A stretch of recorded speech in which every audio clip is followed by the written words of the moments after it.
నమస్కారం.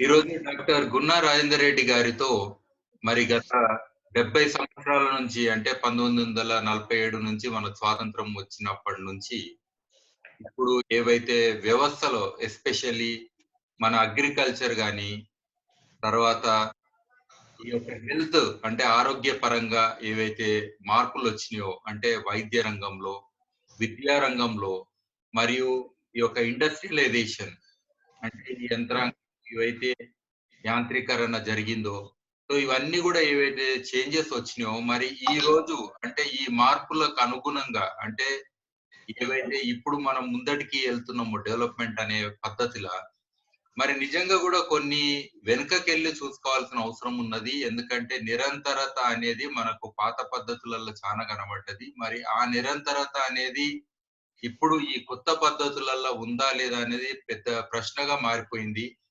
అంటే మనము నడిచే వ్యక్తి ఉరుకులు పరుగులు అన్నట్టు అయిపోయింది ఈ ప్రపంచము.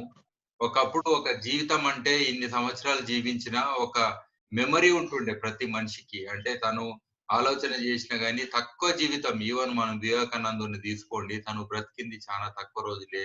ఆది శంకరాచార్యుడు గాని ఆయన తక్కువ రోజులే. మరి అంత తక్కువ జీవితంలో గూడా వాళ్ళు అంత ఆలోచన జేసి ఈవెన్ సైంటిస్ట్‌లు తీసుకోండి. సో వాళ్ళు ఎంతో ఇది సాధించగలిగారు.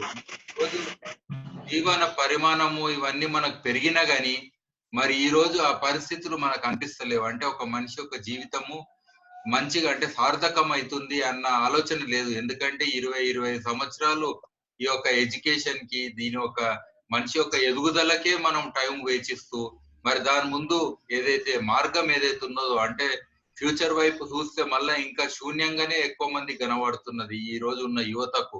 ఇప్పుడున్న పరిస్థితులు గూడా చూస్తే మరి ఇన్ని సంవత్సరములు మరి వేచించి మరి ఇలాంటి పరిస్థితులల్లా జీవితం ఏదైతే గడుస్తున్నదో మరి ఇది ఎట్లా అనేది పెద్ద ప్రశ్నగా మిగిలిపోయింది. సో ఈ విషయాలన్నిటి మీద ఒక్కసారి డాక్టర్ గున్నా రాజేందర్ రెడ్డి గారితోటి వారి యొక్క జీవిత అనుభవం అనండి లేదా వారి యొక్క ఏదైతే వారు నేర్చుకుర్రో, తెలుసుకుర్రో వారి జీవితంలో ఈ విషయాలను అన్నిటి మీద గూడా ఒకసారి వారిని స్పందించమని కోరుతున్నాను. చెప్పండి డాక్టర్ గున్నా రాజేందర్ రెడ్డి గారు. సాయి భాస్కర్ సార్ నమస్కారం సార్. నమస్తే సార్. ఇప్పుడు మీరు 70 సంవత్సరాల భారతదేశానికి స్వాతంత్రం వచ్చిన తర్వాత ఈ దేశంలో స్వతంత్రంగా మనం ఇండిపెండెన్స్ అయిపోయి డిపెండెన్స్ నుంచి ఇండిపెండెన్స్కి వచ్చి మనం ఈ దేశాన్ని ప్రపంచ పటంలోనే చాలా గొప్పగా ఊహించాలనుకొని మన నాయకులు మన మేధావులు అందరూ కలిసి 47 నుంచి ఇప్పటిదాకా జరిగినటువంటి ఒక పరిణామ క్రమాన్ని జరిగినటువంటి నిర్మాణాత్మకమైనటువంటి కార్యక్రమాలు అనుకోండి, సిద్ధాంతపరమైనటువంటి కార్యక్రమాలు అనుకోండి, పరిశోధనలు పరిశీలనలు తర్వాత అన్ని కలుపుకొని ఒకసారి మనం బేరీజ్ వేసుకున్నట్టయితే దేశం పరాయి పాలన నుంచి స్వపరిపాలనకు వచ్చినాక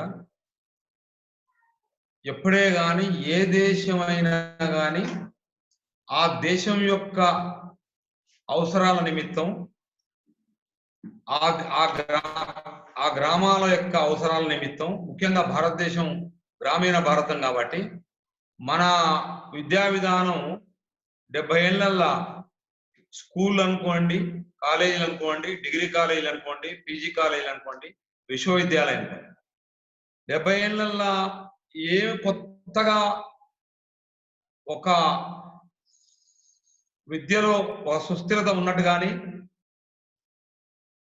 లేదు స్వయం సమృద్ధికి విద్యని మనం ఉపయోగించినట్టు కానీ లేదు మన భారతదేశానికి మన గ్రామీణానికి విద్యని గ్రామంతోని అటాచ్ చేసి గ్రామము స్కూల్ కలిసి గ్రామానికి గ్రామ అభివృద్ధికి సమిష్టి అభివృద్ధికి ఏమన్నా ఈ పాఠశాలని ఉపయోగించినట్టు కానీ ఇప్పుడు ఈ రోజు వరకు అయితే లేదు. మళ్ళీ ఏం జరిగిందని అడగవచ్చు మీరు. కేవలం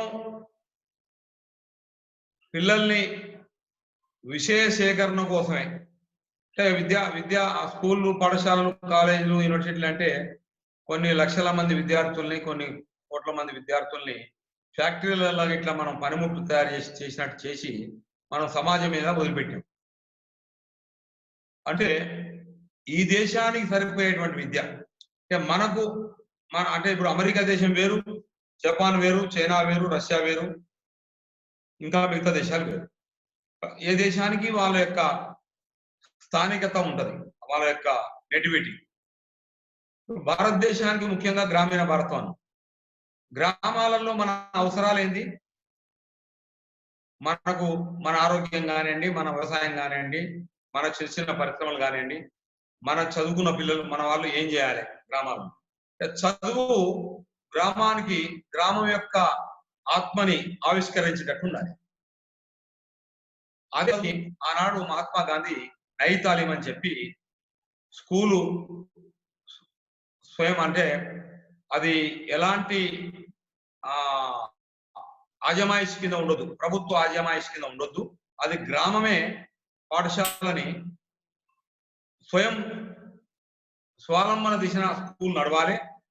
ఆ పాఠశాల ఎట్లుండాలంటే ఆ గ్రామంలో ఉన్నటువంటి, ఆ గ్రామంలో దొరికేటువంటి మౌలిక వసతులు, గ్రామంలో ఉండేటువంటి మనకు ఉన్నటువంటి మన ఆ ప్రాంతంలో దొరికేటువంటి మనకు సంపద, ప్రకృతి సంపద, తర్వాత మన అవసరాలు, దానికి జోడిస్తూ విద్యార్థి చేతి నైపుణ్యాన్ని పెంచుకుంటూ, అదేవిధంగా శరీర భాగాలకు అన్నిటి కూడా శ్రమ కూడా చేస్తూ, ఉత్పత్తులు చేస్తూ, పాఠశాలలో చేసిన ఉత్పత్తులు, ఉపాధ్యాయులు విద్యార్థులు కలిసి చేసే ఉత్పత్తులు, వాటిని ఆ గ్రామానికి కానీ అవసరాలకు కానీ విక్రయించినట్టయితే మనకు డబ్బులం వస్తుందని చెప్పింది. అది ఆల్రెడీ వార్తాలో చేసిండ్రు, అప్పుడు విజయవంతమైనవి, చాలా గొప్ప ఫలితాలు వచ్చినాయి. దాన్ని మిగతా రాష్ట్రాల్లో కూడా స్టార్ట్ చేయబోయారు. ఆ తర్వాతనే అప్పుడున్న ప్రభుత్వాలు, కేంద్ర ప్రభుత్వాలు కూడా ఇట్లా కాదు, ఇంకో విద్య అని చెప్పేసి ఈ యొక్క నయీ తాలీం విద్యా స్కూళ్ళని మూసేయడం, కొత్త విద్యా విధానం తీసుకురావడం జరిగింది. అయితే ఆ విద్యా విధానంలో ఏమంటే ఇలా గ్రామంలో ఉన్నటువంటి పిల్లలు ఆ గ్రామంలో పాఠశాల చదువుకునేప్పటికీ కనీసం 7 ఏళ్ల వయసు నుంచి 16 ఏళ్ల వయసు వరకు ఆ పిల్లగాడు 4 రకాల నైపుణ్యాలు సంపాదించుకుంటే వాడు తల్లిదండ్రులకు వ్యవసాయంలో తోడ్పడతాడు, ఇంట్లో వంటశాలలో తోడ్పడతాడు, లేదు తనకు కావాల్సిన బట్టలు ఉట్టుకోవడానికి తోడ్పడతాడు, కావాల్సినటువంటి ఆరోగ్య సూత్రాలు లేదా ప్రకృతి ఆరోగ్య సూత్రాలు వాటికి సంబంధించి నేర్చుకోగలుగుతాడు. అంటే ఇవంతా ప్రాక్టికలే. కాబట్టి నైపుణ్యాలు, ఈ నైపుణ్యాలు నేర్చుకుంటూ లెక్కలు నేర్చుకోవచ్చు, సాంఘిక శాస్త్రం నేర్చుకోవచ్చు, సామాన్య శాస్త్రం నేర్చుకోవచ్చు, హిందీ, ఇంగ్లీష్, తెలుగు భాషలు నేర్చుకోవచ్చు.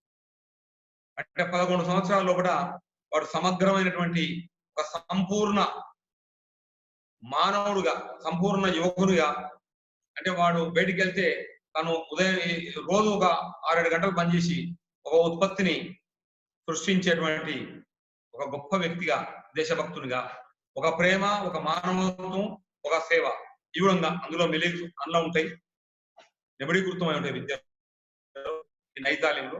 అదే విధంగా ఆ యొక్క దేశభక్తి, మతాల మీద, సర్వమతాల మీద, సర్వధర్మాల మీద అతనికి గౌరవం, వాటిలో ఉన్న మంచి విషయాల వల్ల మనం ఇదే సిలబస్, నయీ తాలీంలో ఉన్న సిలబస్ ఇది. ఈ విధంగా చేసినట్టయితే ఇప్పుడు మీకు అర్థమవుతుంది, నాకు అర్థమవుతుంది అంటే 11 ఏళ్ళలో వాడు అద్భుతంగా ఒక దేశానికి, గ్రామానికి, జాతికి ఉపయోగపడేటువంటి పౌరుడు మన ముందర వస్తాడు.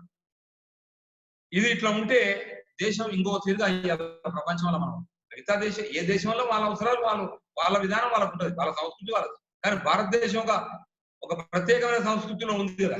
కాబట్టి ఈ సంస్కృతికి, ఈ జీవన విధానానికి మనకు కావాల్సిన దీన్ని జోడించండు మహాత్మా గాంధీ నయీ తాలీంలో. ఇది చాలా గొప్ప ఫలితాలు ఇచ్చింది వార్తలు. ఆర్యనాయకం, తర్వాత శాంత, ఆచార్య వినోబా భావే, జాకీర్ హుసేన్, వీళ్ళందరూ కూడా పనిచేసిన మనం ఇంతకుముందు మాట్లాడాం. కాబట్టి ఇట్లా ఉంటే ఏమైందంటే ప్రతి యువకుడు వాడు ఏంది చదువు అయిపోగానే వాడు ఉత్త ఉండడుగా, వాడు ఏదైనా ఒకటి చేస్తాడు. అంటే పండ్ల తోటలను పెడతాడు, వ్యవసాయం చేస్తాడు, పాడి పరిశ్రమను పెంచుకుంటాడు, లేదనుకుంటే ఇంకా ఇవాళ మన గ్రామాలకు ఉపయోగపడేటువంటి, గృహాలకు ఉపయోగపడేటువంటి ఎన్నో రకాల ఇళ్లలో మన మనకు ఇలా పొద్దున్న లేస్తే మనం నిజ జీవితంలో ఉపయోగించే ఆధునిక టెక్నాలజీకి దాంట్లో ఉన్న నైపుణ్యాలు ఎన్నో ఉన్నాయి. 100 నైపుణ్యాలు ఉన్నాయి. 100లో ఒక 4-5 నైపుణ్యాలు ప్రతి విద్యార్థి నేర్చుకున్నా చాలు. దాన్ని ఇది నేర్చుకునేటప్పుడు ఆయనకు కెమిస్ట్రీ నేర్చుకోవడం, ఫిజిక్స్ నేర్చుకోవడం ఇబ్బంది ఏం కాదు. దీంతో పాటు అవి నేర్చుకోవడం. ఆ తర్వాత తనకు ఇష్టమైనటువంటి రంగంలో పోతాడు. దీనివల్ల ఏమైందంటే క్యారెక్టర్ బిల్డప్. అంటే ఎప్పుడే కానీ ఎడ్యుకేషన్ వితౌట్ క్యారెక్టర్ అంటాడు గాంధీ. అంటే శీలం లేనటువంటి విద్య జాతిని కూలగొడుతుంది తప్ప నిర్మాణం చేయదు. శీలంతో కూడిన విద్య జాతిని నిర్మాణం చేస్తుంది. ఇది ఒక వెన్నుముకలాగా, మనిషికి ఒక వెన్నుముక ఎట్లనో ఈ దానికి వెన్నుముక ఏంటంటే విద్య. అలాంటి విద్యల కొఠారి కమిషన్ ఏం చెప్పిందంటే మహాత్మా గాంధీ సూచించిన నైతికాన్ని ఖచ్చితంగా ఇందులో తీసుకోండి అని చెప్పాడు కొఠారి కమిషన్. ఆ తర్వాత ఏమైందో తెలియదు మనకు. ఇప్పుడు ఏం జరిగింది 70 ఏళ్ళ మీరు మనం ప్రశ్నించుకోవాలి. ఏం జరుగుతుంది, ఏం జరిగిందో మనం అందరం తెలుస్తున్న విషయం ఏం జరిగింది అనేది. అంటే కేవలం ఈనాడు విశ్వవిద్యాలయం మొత్తంగా ఒక విషయ సేకరణ చేయించడం పిల్లలకు కేవలం వాళ్ళు ఏదో ఇంత సమాచారం తీసుకోవడం, బయటకు వెళ్ళడం. నేను ఎంఏ చేసిన, ఎంఎస్సీ చేసిన, ఎంటెక్ చేసిన, బీటెక్ చేసిన, ఎంబీబీఎస్ చేసిన, ఇంకోటి చేసిన. ఎన్ని సంవత్సరాలు అయిపోయింది? ఎంతవరకు 16 ఏళ్ళు, 15 ఏళ్ళు, ఇంటర్మీడియట్ 2 ఏళ్ళు, డిగ్రీ 3 ఏళ్ళు, ఇవి 5 ఏళ్ళు, 16, 5, 20, 22 ఏళ్ళు, 22 ఏళ్ళు. మళ్ళీ పీజీ వస్తే 2 ఏళ్ల పీజీలు ఉన్నాయి, 3 ఏళ్ల పీజీలు ఉన్నాయి, 4 ఏళ్ల పీజీలు ఉన్నాయి.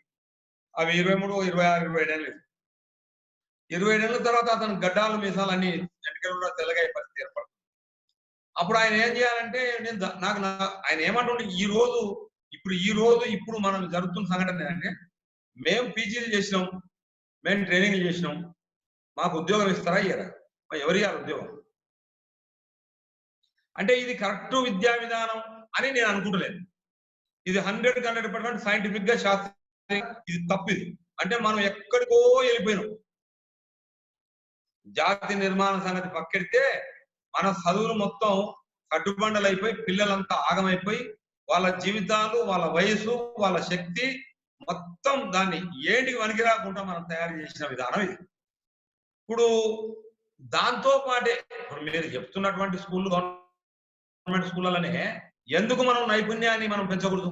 ఇవాళ ఈ యొక్క గాంధీ చెప్పినటువంటి మేడుకు పని కానీ, మన యొక్క శక్తికి, మన యొక్క ఎనర్జీకి, మన మన మన శరీర భాగాలకు పని కానీ, మన హృదయానికి పని కానీ, అంటే మెడిటేషన్ అంటే అన్ని సర్వధర్మాలలో ఉన్నటువంటి గ్రంథాలలో ఉన్నటువంటి మంచి విషయాలు తీసుకొని విద్యార్థికి ఒక ప్రేమ, ఒక సేవ, ఒక మానవత్వం అన్ని చిన్నప్పుడు ఎప్పుడే గాని మొక్కై వంగంది మానై వంగదు. ఇది అందరు మన తాతలు ముత్తాతలు చెప్పిన సాధనే రాయభాస్కర్ సార్. ఇంత గొప్ప సిద్ధాంతం, ఇంత గొప్ప విధానం మనకు ఆల్రెడీ 1947లో కానీ 46లో కానీ ఆల్రెడీ వార్దాలో బజాజ్ వాళ్ళు స్కూల్ పెట్టి ఈ యొక్క నైతాలి మీద ప్రయోగాలు చేసి అద్భుతమైనటువంటి ప్రొడక్షన్ చేసి అద్భుతమైనటువంటి విద్యార్థులను తయారు చేస్తే ఇవాళ దాన్ని కొఠారి కమిషన్ ఉండగా గాంధీ నయీ తాలీం 100% సైంటిఫిక్ సస్టైనబుల్ ఈ సిస్టమ్ ఎడ్యుకేషన్ అని చెప్తే కొఠారి, దాని తర్వాత తీసి చెత్తబుట్టలు వేసేసిండు విద్యా విధానం. అంటే ఇప్పుడు మీరు అడగొచ్చు, ఇప్పుడున్న చదువంతా వేస్తేనా? ఈనాడున్న యూనివర్సిటీలు, ఈనాడు ఉన్నటువంటి టెక్నాలజీ, ఈనాడు ఉన్నటువంటి సైన్స్ అండ్ ఇవన్నీ వేస్తేనా అంటే ఎంత లాభం అనేది ఫస్ట్ ఆలోచించాడు. అంటే 0 లాభం ఉంది. సరే ఇప్పుడు ఎంతవరకు ఉపయోగపడుతుందని, సరే డాక్టర్లు తయారవుతుండ్రు, ఇంజనీర్లు తయారవుతుండ్రు, కానీ మాకు అందులో అసలైనటువంటి సూత్రాలు లేవు కదా, మౌలిక సూత్రాలు ఆ విద్యల. సరే డాక్టర్లు తయారై ఏం చేస్తున్నారో మనం అంతా చూస్తూనే ఉన్నాం. డాక్టర్ చదువు తప్పంటలేవు, చదువు కరెక్టే, కానీ తయారైన డాక్టర్ ఏం చేస్తుండే వ్యాపారం చేస్తుండ్రు. వ్యాపారం కోసం ఏం చేస్తుండ్రు? రోజు 100 మందిని చంపేస్తుండ్రు హాస్పిటల్. చంపడం అంటే అంతే, నీకు సరైన విధానం చెప్పడం అంతే. ఫర్ ఎగ్జాంపుల్ ఉదాహరణకు మీరు 50 ఏళ్ల కింద 40 ఏళ్ల కింద హాస్పిటల్లో మన అమ్మలు, మన అక్కలు, మన చెల్లెళ్ళు, మన పిల్లలు అందరూ పోతే అందరు పోయి డెలివరీ అయ్యి వచ్చేది సర్కార్ దాఖలు. ఇంకేదైనా ఊర్లలో ఉన్న ఆయమ్మలు, నర్సులు. మరి ఇయ్యాలి ఎందుకు 100కి 99 కాదు 100కి 100 మందిని పోస్తున్నారు? ఏం అంటే ఇది విజ్ఞానం పెరిగిందా లేదంటే ఎవరిలో మార్పు ఎక్కడ వచ్చింది? అంటే చదువు కరెక్టే ఉంది, ఆ డాక్టర్ వైద్యం చదివినటువంటి వైద్య శాస్త్రం కరెక్టే, కానీ దాని ఇప్పుడు వస్తున్న దుష్ఫలితాలు దేని వల్ల వస్తున్నాయంటే ఆయన చేస్తున్నాడు. మా డాక్టర్ చదివిన అంటే మరి నేను 4 కోట్లు పెట్టి చదివినా 10 కోట్లు పెట్టి చదివినా మరి నేను 20 కోట్లు సంపాదించాను. కాబట్టి మరి నేను పోస్తేనే వస్తాయి, నేను తీసేస్తేనే వస్తాయి అన్ని. దానికి నేను అంటే ఒకసారి పేషెంట్ అయినోడు సత్యంత వరకు పేషెంట్ గానే ఉండాలి, ఎందుకంటే నాకు డబ్బులు రావాలి. ఇది ఇక ఇది ఎట్లా మానవత్వంతో కూడిన విద్య, ఎట్లా సేవతో కూడిన విద్య, ఎట్లా ప్రేమతో కూడినటువంటి విద్య. గాంధీ ఇదే చెప్పింది కదా, ఇవన్నీ అందులో ఉంటావయా ఐదాలంగా.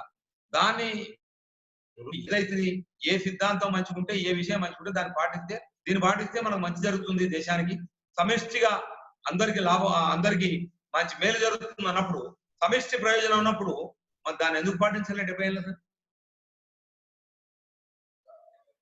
ఈ విధంగా ఇవాళ విద్య ఎట్లున్నారంటే, ఆ ఇంజనీర్ లైన్ వాళ్ళు చేస్తున్న పనులేంది, డాక్టర్ లైన్ వాళ్ళు చేస్తున్న పనులేంది, తర్వాత అగ్రికల్చర్ సైంటిస్ట్ లైన్ ఏం చేస్తుండ్రు. పాపం వాళ్ళకు అమాయకత్వం తప్ప ఏం లేదు వాళ్ళ దగ్గర. అంటే కనీసం వాళ్ళు వ్యవసాయంలో ఏం చేయాలి, ఎట్లా చేయాలి, ఎందుకు ఇన్ని రోజుల సంది, ఇన్నేళ్ల సంది అగ్రికల్చర్ లో శాస్త్రవేత్తలు అయిన వాళ్ళు ఎందుకు ఈ కెమికల్, ఈ యొక్క రసాయన ముద్రణ దీని వల్ల సర్వనాశనం అవుతున్నాం అని ఎందుకు చేయలేకపోతున్నారు? దానికి పర్యాయంగా, దానికి మళ్ళీ ఆల్టర్నేట్ గా మనం మన పాత పద్ధతులు ఉన్నాయి కదా. అంటే ఏంటంటే దీని వెనుక కంపెనీలు ఉంటాయి, వైద్య శాస్త్రం వెనుక కూడా కంపెనీలు ఉంటాయి. మీకు విషయం చెప్తా, 1985 దాకా వైద్య శాస్త్రంలో B17 అనేది ఒకటి ఉండేది. B17 అనేది క్యాన్సర్ రాకుండా నిరోధించేటువంటి విటమిన్. B17 అంటే ఒక బాదం చెట్టు పెద్దది ఉంటుంది చూడండి, పెద్ద ఆకులుండి ఉండే చెట్టు, పెద్ద చెట్టు. మనం ఇస్తరాకులు ఉంటుంది పెద్ద ఆకుతుంది బాదం చెట్టు. ఆ బాదం కాయలు ఇంత ఎలా ఉండేది ఎర్రగా, అది పండు తినేది, పలగొడితే లోపల ఇస్తుండేది. అందులో B17 ఉంటుంది. గోధుమ గడ్డిలో B17 ఉంటుంది. అయితే ఇది వైద్య శాస్త్రంలో 85 వరకు ఉన్నది సిలబస్ లో, ఏది MBBS లో కానీ మిగతా అన్ని మెడిసిన్లలో. 85 తర్వాత అది లేదు, అది తీసేసింది. ఇప్పుడు ఎవరైనా అడిగితే B17 అనే B17 ఎక్కడ ఉంటుందా అని అడుగుతారు, ఇప్పుడు చెప్తారు వాళ్ళు. అంటే మరి ఇది ఇంత ఎట్లా జరుగుతుంది అనేది మనం చాలా ఈ భారతదేశంలో ఉన్నటువంటి అందరూ ఆలోచించాల్సిన విషయం. దీని మీద అధ్యయనం జరగాలి, దీని మీద ఇంకా లోతైనటువంటి చర్చ జరగాలి, చాలా సమగ్రంగా విశ్లేషణ జరగాలి. ఈ విద్య ఇప్పుడు అలాంటి విద్య ఇప్పుడు మనం చూస్తున్నటువంటి వైద్య విధానం అనుకోండి, ఇంజనీరింగ్ అనుకోండి, అగ్రికల్చర్ అనుకోండి, లేదంటే జంతువు దానికి అనిమల్ హస్బెండరీ డాక్టర్స్ అనుకోండి, అన్ని రంగాలు ఒకటి కాదు కదా. కాబట్టి ఇది ఈనాడు ఉన్న విద్యా విధానం ఇప్పుడు కూడా తెలుసు, నిన్న కూడా తెలుసు, రేపు కూడా తెలుసు. అయినా ఏం చేస్తున్నాం మనం? దాన్నే కొనసాగిస్తున్నాం. విశ్వవిద్యాలయాలు, అక్కడ పట్టాలు, డిగ్రీలు, మనం పార్ట్స్ తయారు చేసినట్టు, అదే కంపెనీల వస్తువులు తయారు చేసిన ప్రొడక్షన్ చేసి మనం వదిలిపెడుతున్నాం.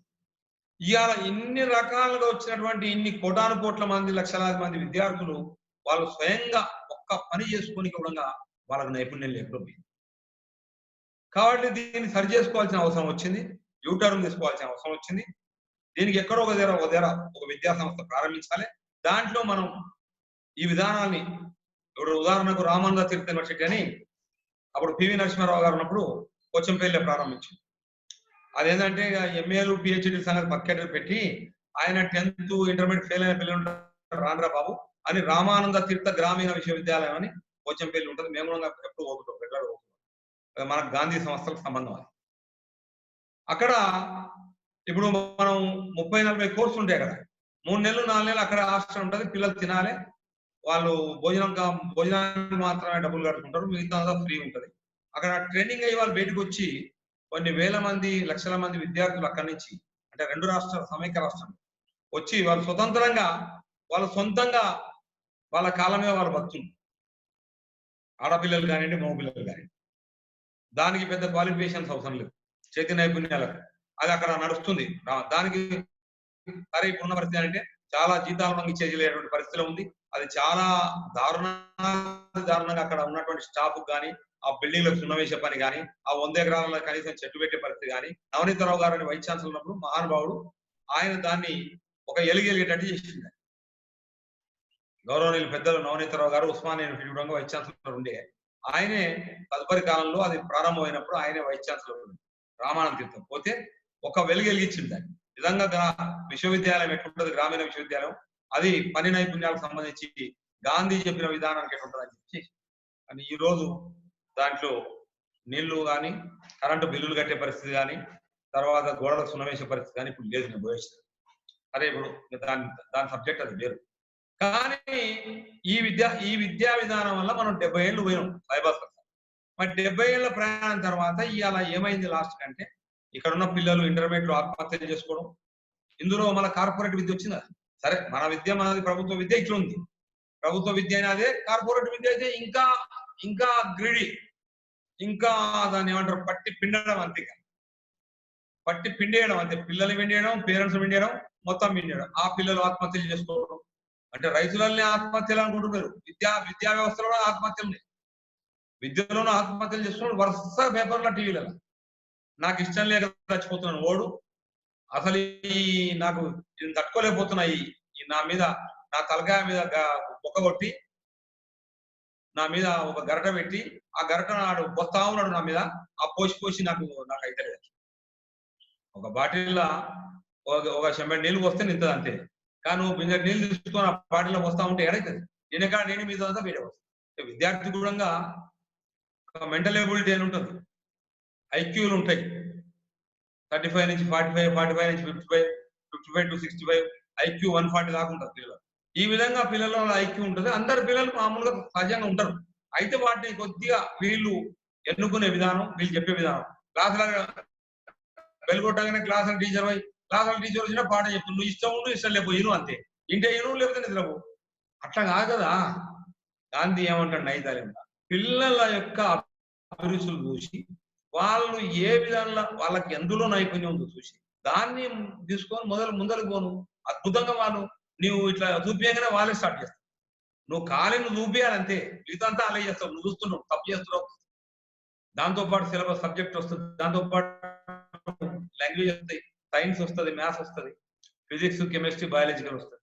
కానీ ఇప్పుడు జరిగినటువంటి దాంట్లో ఈ కార్పొరేట్ విద్య అంటే ఈ విధంగా కంపెనీ మాఫియానే, కార్పొరేట్ మాఫియా, అందులో ఏం డౌటే లేదు.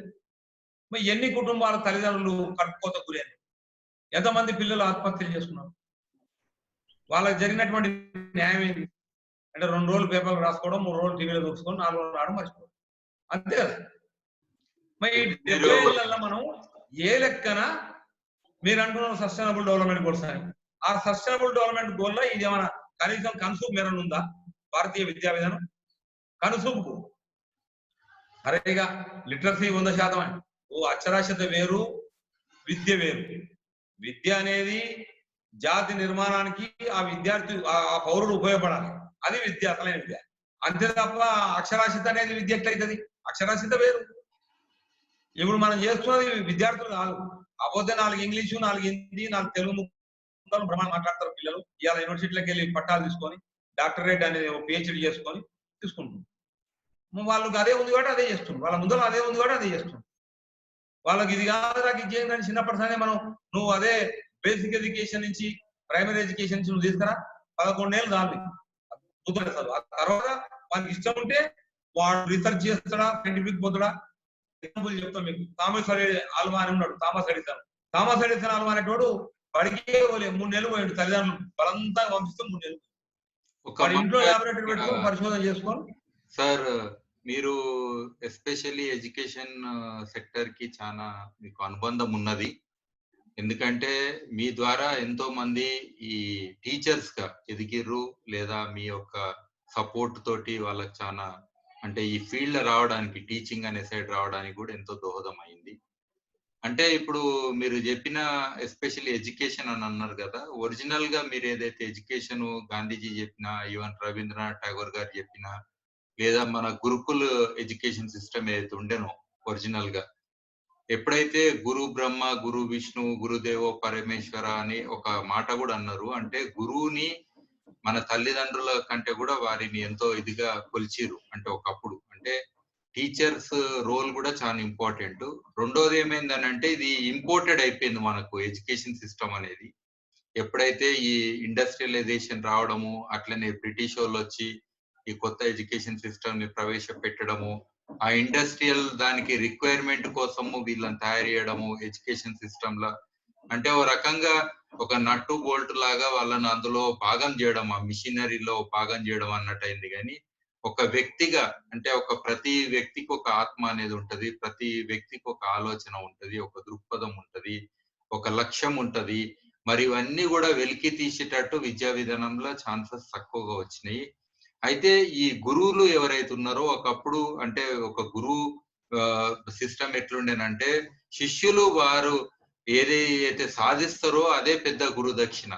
అంటే ఈ రోజు మనము ఆ వసూలు చేసే ఫీజులనండి, లేకపోతే మీరు అన్నట్టు కార్పొరేటైజేషన్ అనండి ఈ యొక్క విద్యా విధానంలో, అట్లనే టోటల్ గా వాళ్ళు నేర్చుకున్న చదువు ఏమైతుందంటే, మళ్ళా ప్రతి వ్యక్తి చదివింది ఒకటి చేసేది ఒకటి ఆడికొచ్చింది. అలా నిజంగా చదివిన దానికే పని చేస్తారు అనేది కూడా లాజిక్ ఎక్కడో పోయింది. ఇన్ని రకాల సబ్జెక్టులు చదివినా గానీ ఎన్ని పనికొస్తాయి, అందులో నిజంగా ఎన్ని జీవితానికి పనికొస్తాయి, ఎన్ని నిజంగా జీవన ఉపాధికి పనికొస్తాయి అనేది కూడా ఒక పెద్ద ప్రశ్న మిగిలింది. ఇవాళ చెప్రాసి నౌకరీ కూడా పడితే మన ఇంతమంది పిహెచ్‌డీలు కూడా ముందు లైన్‌లో నిలబడుతుర్రు. అంటే దాంట్లో అంత పిహెచ్‌డీలు చేసి కూడా ఆ చెప్రాసి నౌకరీకి కూడా నిలబడాల్సిన పరిస్థితి, దౌర్భాగ్యం ఎందుకొచ్చిందనేది ఒక. అయితే మరి ఎందుకు చదివిర్రు అనేది కూడా ప్రశ్న కదా! ఒక వ్యక్తి నన్ను అడిగిండు, "సార్ నాకు ఫెలోషిప్‌లు ఇచ్చిర్రు, స్కాలర్‌షిప్‌లు ఇచ్చిర్రు, చదువుమన్నారు.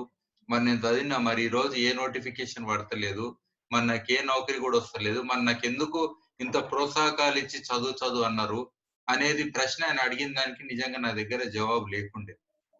సో ఇలాంటి ఏదైతే వ్యవస్థ ఎడ్యుకేషన్ లో అయిందో, మరి గురువుల బాధ్యత అంటే ఎడ్యుకేషన్ పాలసీ ఎట్లా ఉండాలి, అట్లనే ఇప్పుడు మనం నయీ తాలీం అని గాంధీజీ ప్రాక్టికల్ గా ఆయన టాల్స్టాయ్ ఫార్మ్ అనండి, లేదా ఆయన టోటల్ గా ఆయన ప్రాక్టికల్ గా ప్రతి ఆశ్రమాల్లో కూడా అక్కడ ఉన్న పిల్లలతో ఆయన చేసిన ఎక్స్పెరిమెంటేషన్ అనండి, లేదా ఆయనతో అసోసియేట్ అయిన వాళ్ళు కూడా ఎడ్యుకేషన్ ఎంతో రీసెర్చ్ చేసిర్రు. సో అట్లా ఆయన నిజంగా కూడా ప్రాక్టికల్ ఎడ్యుకేషన్ అనేది ఆయన చాలా ఇంపార్టెన్స్ ఇచ్చిర్రు. ఇప్పుడు కూడా మనం skill based education, vocational education అని ఎన్నో సార్లు అంటాం గానీ, నిజంగా కూడా బేసిక్ స్కిల్స్ కూడా ఇయ్యలే. నిజంగా గ్రామాలలో ఉండే ఇప్పుడు ఒక విద్యార్థిని అడుగుదాం, లేదా హైదరాబాద్‌లో ఉండే ఒక బాబుని అడుగుదాం, ఎక్కడనన్నా చదవనాళ్ళు. అరే కనీసం నీకు ఈ పొల్యూషన్ లెవెల్ ఎంతుందో తెలుసా? నాకు తెలవదంటారు. అయి మట్టిలో ఏమేం లక్షణాలుంటాయి? ఈ మట్టి ఏ ఏ పంటకు పనికొస్తదో చెప్తావా? చెప్పలేరు. ఈ నీళ్లున్నాయి, ఇది కలుషితమా? మంచి నీళ్ళా? మరి ఈ నీళ్ళ ద్వారా ఏం ప్రభావం అయితది? తాగితే ఏమైతది?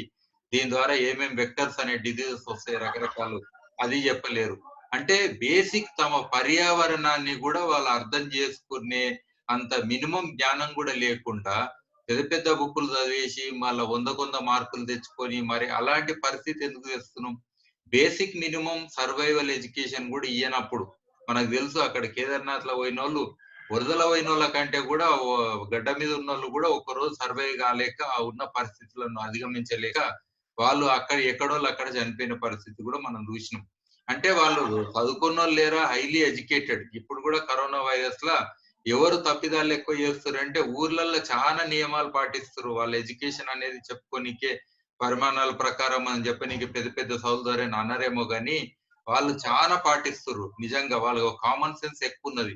కానీ ఈరోజు మనం అదే హైదరాబాద్‌ల ఇక్కడ చూస్తే బయటికెళ్ళొద్దురా నాయనా అంటే బయటికెళ్తారు, ఇది చెయ్యొద్దురా నాయనా అంటే చేస్తారు. అందుకే ఎడ్యుకేటెడ్ ఇడియట్స్ అని ఇంకో కొత్త పదం పెట్టిర్రు. చదవనోళ్ళకంటే చదువు చెప్పొచ్చు, చదవనోళ్ళకి జ్ఞానం ఇయ్యొచ్చు, చదవనోళ్ళకి బుద్ధి చెప్పొచ్చు, కామన్ సెన్స్ కూడా ఇయ్యొచ్చు. మరి చదువుకున్న ఇడియట్స్ మీరన్నది అట్లనే ఏ రంగాలలో వాళ్ళు జాబులు చేసినా గాని కరప్షన్ ఎందుకున్నది మరి? నిజమైన విద్య ఇచ్చినప్పుడు కరప్షన్ అనేది లీస్ట్ ఉండాలి. ఈ కరప్షన్ అనేది కోర్స్‌లో లేదు కదా! మరి ఇది ఏడికించి వచ్చింది విద్య? ఇదో పెద్ద విద్య ఏడికించి తయారైంది? హైయెస్ట్ మెంటాలిటీ ఒక వ్యక్తి కరప్ట్ అయిండనంటే వైరస్ కంటే కూడా ఘోరం. ఈ సమాజంలో ఈ మోస్ట్ కరప్ట్ పీపుల్, ఈ రకమైన అటిట్యూడ్ ఉండి వాళ్ళు ఏ పొజిషన్‌లో ఉన్నా, అది ఏ లీడర్‌గా ఎదిగినా, ఏ వ్యవస్థలో ఉన్నా, ఏ రకమైన జాబులు చేసినా నిజంగా కూడా ఎప్పటికి కూడా కరప్ట్ మైండ్ తోటే ఉంటే ప్రపంచం ముందడుగు పోదు. మరి అది లేకుండా ఎందుకు విద్యా వ్యవస్థలో మనం అలాంటి స్ట్రాంగ్ పిల్లర్స్ ఎందుకు ఎయలేకపోయినాము?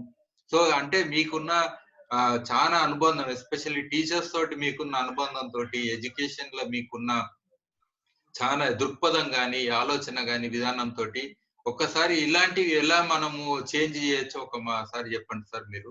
మీ ఆలోచన పరంగా. ఇప్పుడు మీరు అడిగిన అదే సార్ ఇప్పుడు విద్యలో క్యారెక్టర్ లేనటువంటి ఎడ్యుకేషన్, ఇప్పుడు మీరు అన్న కరప్షన్ కు, మీరు అన్నటువంటి ప్రమాదాలకు, మానవత్వం లేకుండా ప్రవర్తించడం, డబ్బు అంటే డబ్బు కోసమే, డబ్బు కోసమే ఏమైనా చేయాలి, డబ్బే పరమార్థం అనే విధంలో ఇప్పుడు మీరు అన్నారు చదివిన చదువు ఒకటి ఉంటుంది, ఉద్యోగం వెటర్నరీలా ఎంఎస్సీ చేస్తాడు, క్లర్క్ నౌకరీ చేస్తాడు, లేదంటే వెటర్నరీలా ఎంఎస్సీ చేస్తాడు, పోలీసు ఆఫీసర్ అవుతాడు. చదివే చదువుకు ఆ ఉద్యోగానికి సంబంధం లేకుండా పోయింది. మనం ఎక్కడో ఒకసారి స్వచ్ఛందంగా స్టార్ట్ చేయాలి. దానికి మనం ప్రయత్నాలు చేస్తున్నాం. విద్య అంటే ఒకటి చేసి చూపిస్తే గానీ ప్రజలు దాన్ని అనుకరించారు సార్. ఇప్పుడు ప్రజలు ఆకర్షించాలి, ప్రజలు వాళ్ళు ఆదరణ పొందాలి మనం అంటే ఒకటి మనం చేసి చూపించాలి. కాబట్టి దానికి ఆ ప్రయత్నంలో మనం మన సంస్థలు పనిచేస్తున్నాం ఈ యొక్క ఎడ్యుకేషన్. ఇంకోటి మహాత్మా గాంధీ ఒక మాట చెప్పింది, నేను చెప్తున్న ప్రతి విధానము, ప్రతి జ్ఞానము, ప్రతి పద్ధతి కూడా భారతీయ సంస్కృతికి వెళ్ళి తీసుకున్నదే తప్ప ఒక్క అక్షరం కూడా నేను నా సొంతంగా కానీ నేను ఇంకా బయట దేశాలకు వెళ్ళి తీసుకున్నాను. ఎందుకు అన్నానంటే ఈ దేశంలో ఉన్నటువంటి విజ్ఞానమే చాలా సుస్థిరమైన విజ్ఞానం, ఇది కరెక్ట్ ఎడ్యుకేషన్ అని చెప్పి నైతాలయం తీసుకొని దీనివల్ల క్యారెక్టర్ నిర్మాణం అవుతుంది. క్యారెక్టర్ నిర్మాణంతో మొత్తం జాతి నిర్మాణం అవుతుంది. దాని తర్వాత ఇతనికి ఒక దేశభక్తి వస్తుంది, ఎందుకంటే సర్వధర్మాలలో ఉన్నటువంటి చాలా ఆ మత గ్రంథాలలో ఉన్నటువంటి చాలా మంచి విషయాలను నేర్పడం సిలబస్. ఆ తర్వాత అన్ని మతాల మీద సమాన గౌరవం కలిగి ఉన్నాడు. తర్వాత మానవుల మధ్య ప్రేమతో కలిగి ఉన్నాడు. ఇంత మంచిగా విద్య ఇంత చెప్తుంటేనే మనకి ఎంతో ఆనందంగా అనిపిస్తుంది. ఇది చిన్నపిల్లల నుంచి మనం స్టార్ట్ చేస్తే వాళ్ళు ఎంత అద్భుతంగా అవుతారు సార్. అయితే కొన్ని ప్రయోగాలు జరిగినాయి. ఇప్పుడు పుట్టపర్తి సత్యసాయి బాబు ఉన్నాడు కదా, ఆయన దాంట్లో స్కిల్ డెవలప్మెంట్ కానీ లేదు, కానీ ఈ యొక్క ప్రేమ, సేవ, దేశభక్తి ఇవన్నీ ఆ పుట్టపర్తి యూనివర్సిటీలో చదువుకున్న పిల్లలు వాళ్ళలో చూస్తే చాలా మంది అసలు సేవకైతే వాళ్ళు నెంబర్ 100% పనికొస్తారు. సేవారంగాన్ని అంటే వాళ్ళలో ఎక్కడ అది ఉండదు, సేవ చేస్తారు, ప్రేమగా ఉంటారు, ఇవన్నీ ఉంటాయి. అంటే అంటే అది ఈజీ. ఎట్లా జరిగింది, అంత సేవ చేసే వాళ్ళు ఎట్లా తయారైనరు అంటే చిన్నప్పటి నుంచి అక్కడ పుట్టపర్తిలో ఆ విధమైనటువంటి విద్య. అయితే ఇక్కడ వచ్చిన సమస్య ఏంటంటే మళ్ళీ కొన్ని ఇక్కడ విద్యకు వస్తే వాళ్ళకు కులాలకు, మతాలకు అన్నిటికీ అతీతంగా ఉండాలి. దేశ నిర్మాణానికి ఉపయోగపడాలి అంతే తప్ప ఇక్కడ విద్యలో ఇవన్నీ రావు. కానీ కొన్ని విద్యా సంస్థలు, కొన్ని ఉన్నటువంటి ట్రస్టులు అని రకరకాలుగా ఉన్నాయి, వేరు. అయితే అది కాదు మనం కోరుకున్న విద్య అంటే ఇక్కడ ఈ విద్యలో నైతాలిం అనే విద్యలో తయారైన విద్యార్థులు అద్భుతమైన నైపుణ్యంతో, అద్భుతమైన దేశభక్తితోని, అద్భుతమైనటువంటి ఒక దాన్ని ఏమంటారు మన శీల నిర్మాణంతో, క్యారెక్టర్ తోని, తర్వాత వాళ్ళు ప్రేమ, మానవత్వం, సేవ ఇవన్నీ అంటే మంచిగా అద్భుతంగా వాడు తయారై బయటకు వస్తాడు. ఇది ఎంత 11 ఏళ్ళు సరిపోతుంది. కరెక్ట్ 7 ఏళ్ల వయసులో స్టార్ట్ చేసి 16 ఏళ్లలో మనం క్లోజ్ చేస్తే ఆ తర్వాత అతను చదువుకోవాలనుకుంటే ఇంకా దేశ విదేశాలు పోవచ్చు. తనకు ఇంకా మనం ఇచ్చే మినిమం అంటే మనం ఇవ్వాల్చుకున్నటువంటి ఒక మంచి అంటే ఫౌండేషన్, ఇంకా తర్వాత తప్పు చేయడం అతను ఇంకా అతని క్యారెక్టర్ నిర్మాణం అయిపోతుంది ఈ 16 ఏళ్లలో. దాంతోనే అతను పై దేశాలు పోయి చదువుకోవచ్చు, ఎక్కువ చదువుకోవచ్చు, డిగ్రీలు చేయొచ్చు, ఇంకేమైనా చేయొచ్చు. కాబట్టి మనం ఏమంటున్నాం అంటే ఆ యొక్క క్రమంలో ఇప్పుడు ఎవరు దీన్ని ఇప్పుడు ప్రభుత్వాలుగా నైతాలి మీద కేంద్ర ప్రభుత్వం, రాష్ట్ర ప్రభుత్వాలుగా చర్చ నడుస్తుంది. కానీ ఇది ఆ ప్రభుత్వాల కన్నా ముందు స్వచ్ఛంద సంస్థలు చేస్తే దానివల్ల వచ్చే ఫలితాల నుంచి అప్పుడు ఆటోమేటిక్ గా ప్రజలు ఎటు మొత్తే అంటే కదా, ప్రజలంతా ఇవాళ ఇంగ్లీష్ మీడియం కావాలనుకున్నారు కాబట్టి ప్రభుత్వం ఇంగ్లీష్ మీడియం పెట్టింది. ఇవాళ గురుకుల పాఠశాలలు వచ్చినాయి, చాలా గొప్ప విషయం, అది చాలా హర్షించదగ్గ విషయం. పేద పిల్లలకు మంచి నాణ్యమైన విద్య, నాణ్యమైన ఆహారం, నాణ్యమైనటువంటి ఒక మంచి ఎడ్యుకేషన్ అక్కడ దొరుకుతుంది. అంటే ఉన్న విద్యా విధానం. ఇప్పుడు మనం నైతాలిం విద్యా విధానం కాదు. అయితే మన దగ్గర ఒక గొప్ప విషయం ఏంది సాయిభాస్కర్ గారు అంటే, భారతదేశంలో భారతీయులకు ఉన్నటువంటి ప్రజ్ఞ ప్రపంచ దేశాలతో పోల్చుకుంటే మన దగ్గర చాలా ఆ భారతీయులలో నైపుణ్య శక్తులు ఉన్నాయి, మేధాశక్తి ఎక్కువ. కాబట్టి మన పిల్లలు చాలా మేధావులు. అయితే వాళ్ళకు నువ్వు ఏ విధానం చెప్తే ఆ విధానంలో మేధావులు అవుతారు. ఇప్పుడు పిహెచ్డీలు చేయమంటే ఏమంటే చేస్తారు, ఒకటి 5 డిగ్రీలు 6 డిగ్రీలు చేస్తారు. ఎందుకు? వాళ్ళకి ఆ జ్ఞానం ఉంది, ఆ యొక్క ప్రజ్ఞ ఉంది. కాబట్టి భారతీయులలో ఉన్నటువంటి ఒక గొప్ప ఒక క్వాలిటీ ఏంటంటే భారతీయులలో ఉన్నటువంటి మీరు ఏ కులాలను తీసుకోండి, 12 కులాలలో ఏ కులమైన చదువు అవసరం లేదు. ఇప్పుడు ఊర్లలో రైతు నాగలు దుంతాడు, మీరు స్కేల్ పెట్టండి, స్కేల్ పెడితే 90 డిగ్రీ ఉంటుంది, తాలు నాగేటి తాలు. అదే విధంగా మనం దోబీలు బట్టలు ఉత్తారు, 100 మంది బట్టలు ఒక దోబి ఎవరి పని నానికేస్తాడు, ఎవరి అంగానికి వేస్తాడు. అంటే ఎంత ప్రజ్ఞ ఉన్నట్టు. బాంబేలో మీరు రీసెంట్ గా ఒక సర్వే తెలియదు, ఒక డబ్బావాల 100 మందికి బాక్స్ ఇవ్వాలి, ఎవ్వరి బాక్స్ నానికే ఇస్తాడు, ఇంకోరికి ఇయ్యడు, 1000 మందికి ఇస్తాడు అట్లనే. అంటే ఎంత ప్రజ్ఞ ఉండాలి. అంటే ఎంతో మనకు ఒక సమృద్ధికరమైనటువంటి ఒక పరిపూర్ణమైనటువంటి సంపూర్ణమైనటువంటి ప్రజ్ఞ భారతీయులలో ఉంది. భారతీయులు అంత ఎనర్జీగా ఉన్నారు.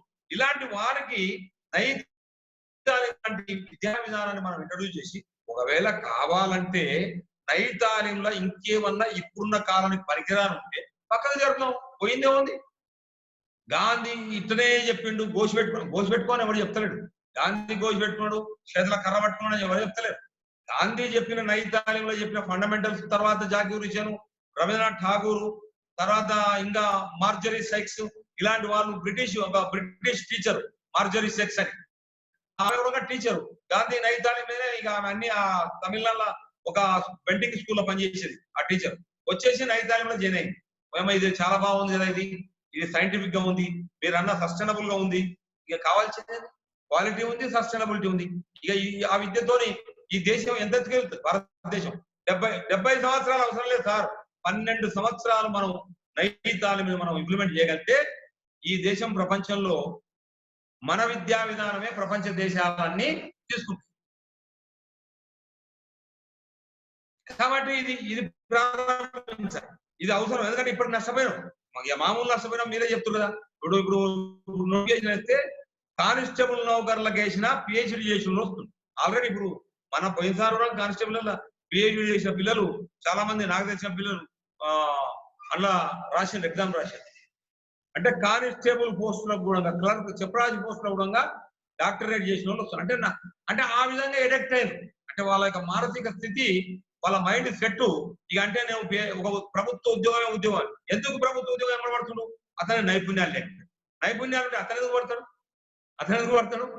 అతనే అద్భుతమైనటువంటి ఒక సస్టైనబుల్, తన సొంత ఒక విలేజ్, ఒక హౌస్, ఒక ఇంటి గ్రామీణ కుటుంబ పరిశ్రమ పెట్టుకుంటాడు.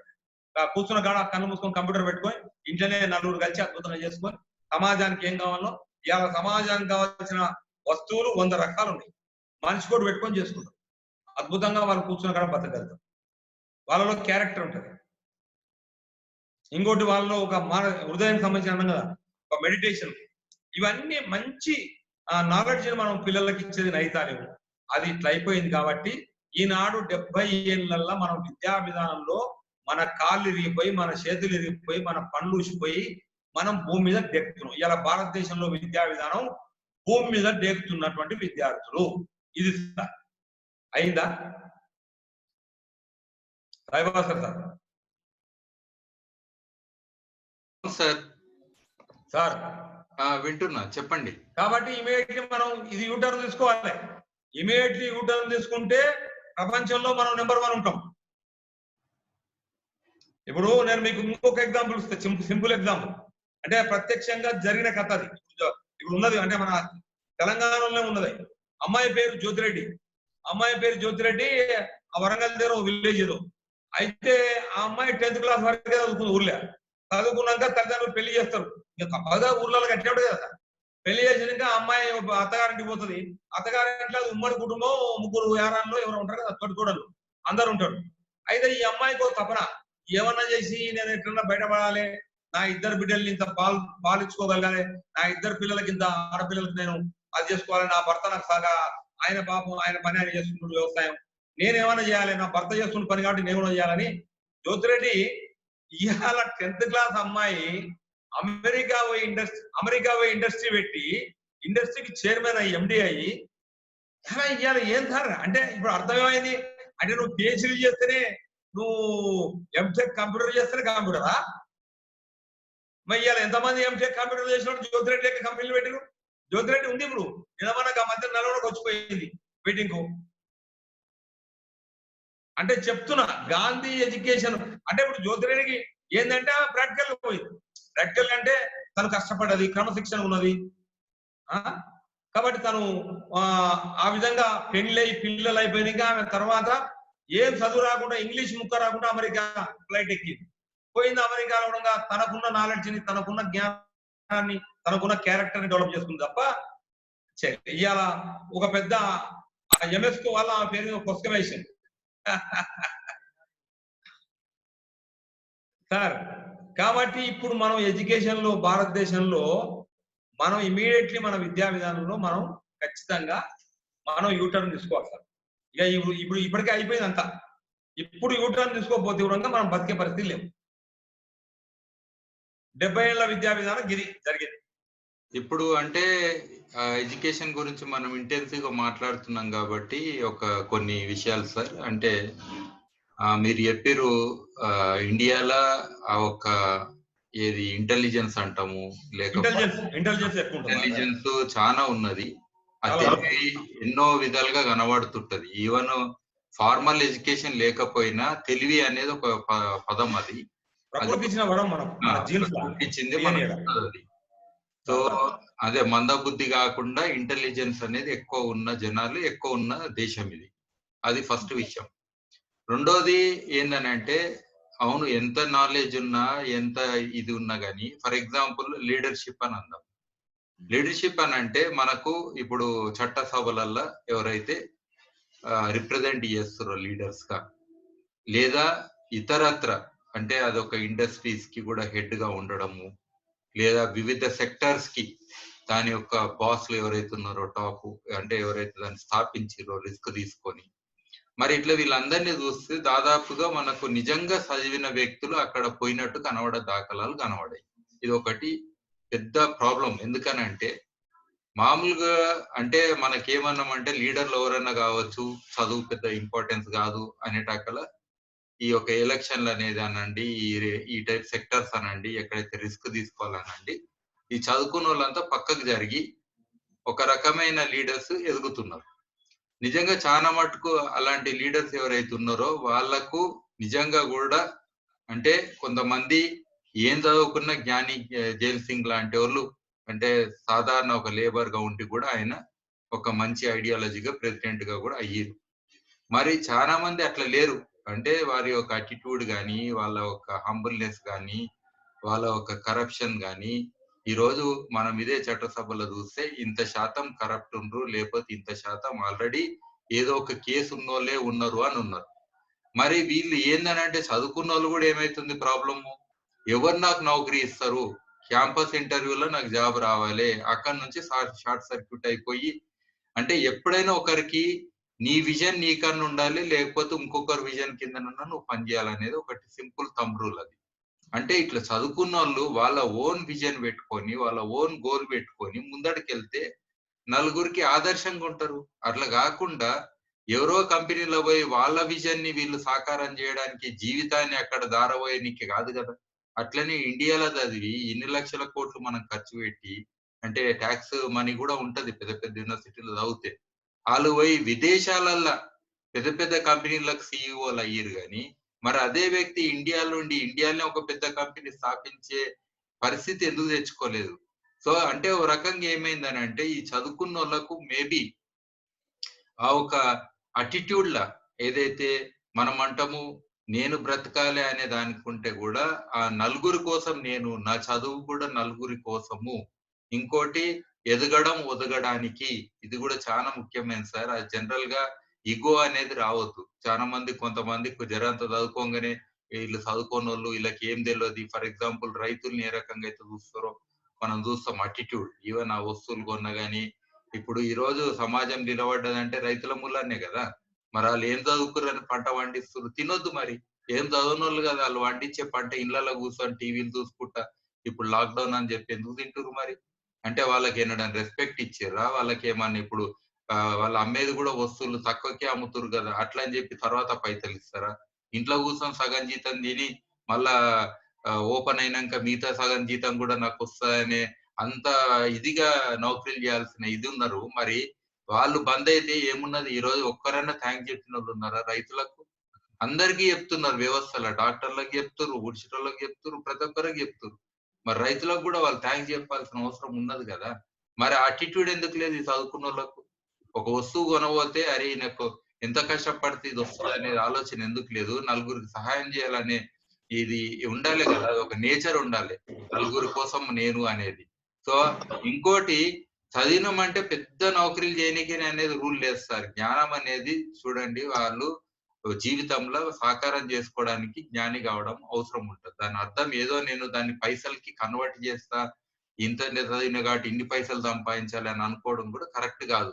నిజంగా చాలా పనులు ఈ అర్బన్ ఏరియాస్ లో చేసే వాళ్ళది, వాళ్ళు పడే కష్టానికి వాళ్ళకొచ్చే జీతానికి నిజంగా కూడా సంబంధాలు లేవు. ఎందుకంటే కష్టాజీతం అంటే నిజంగా కూడా భూమి ఆధారంగా, నిజంగా వనరుల ఆధారంగా ఎవరైతే ప్రకృతి ఆధారంగా జీవిస్తారో వాళ్ళది నిజమైన జీవితం. ఆ రకమైన జీవితాన్ని పక్కకు పెట్టి ఈ షార్ట్ సర్క్యూట్ నౌకరీ అనుకుంటా మీద మీద ఏదో ఒకటి సంపాదించుకొని మీద పడాలని అనుకునే అటిట్యూడ్ వస్తుంది చూడండి ఎడ్యుకేషన్ లో. ఇది చాలా డేంజర్ సమాజానికి.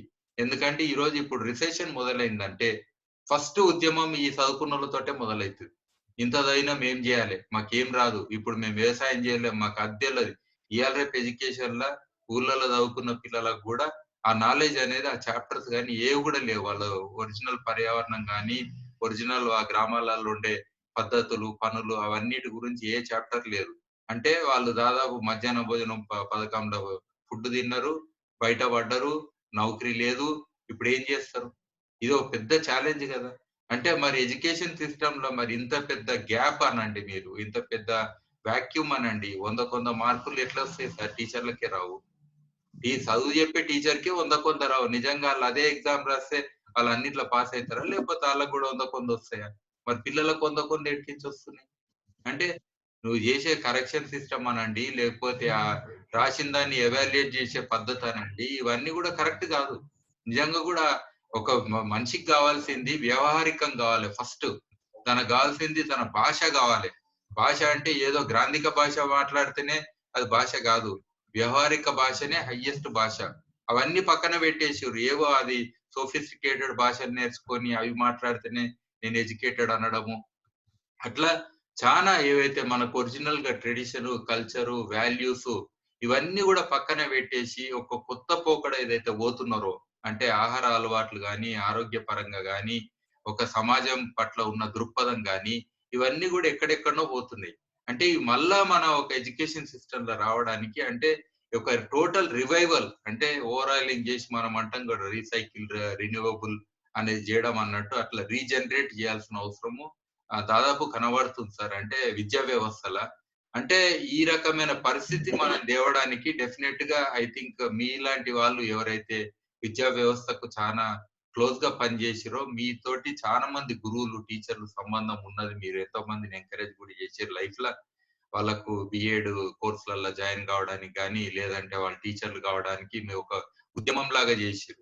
మరి ఆ టీచర్స్ కి కూడా ఈ రకమైన గుణము అంటే వచ్చినప్పుడు ఆటోమేటిక్ గా వాళ్ళు పిల్లలలో ఇంకింప చేస్తారు, సిలబస్ ఉన్నా లేకపోయినా.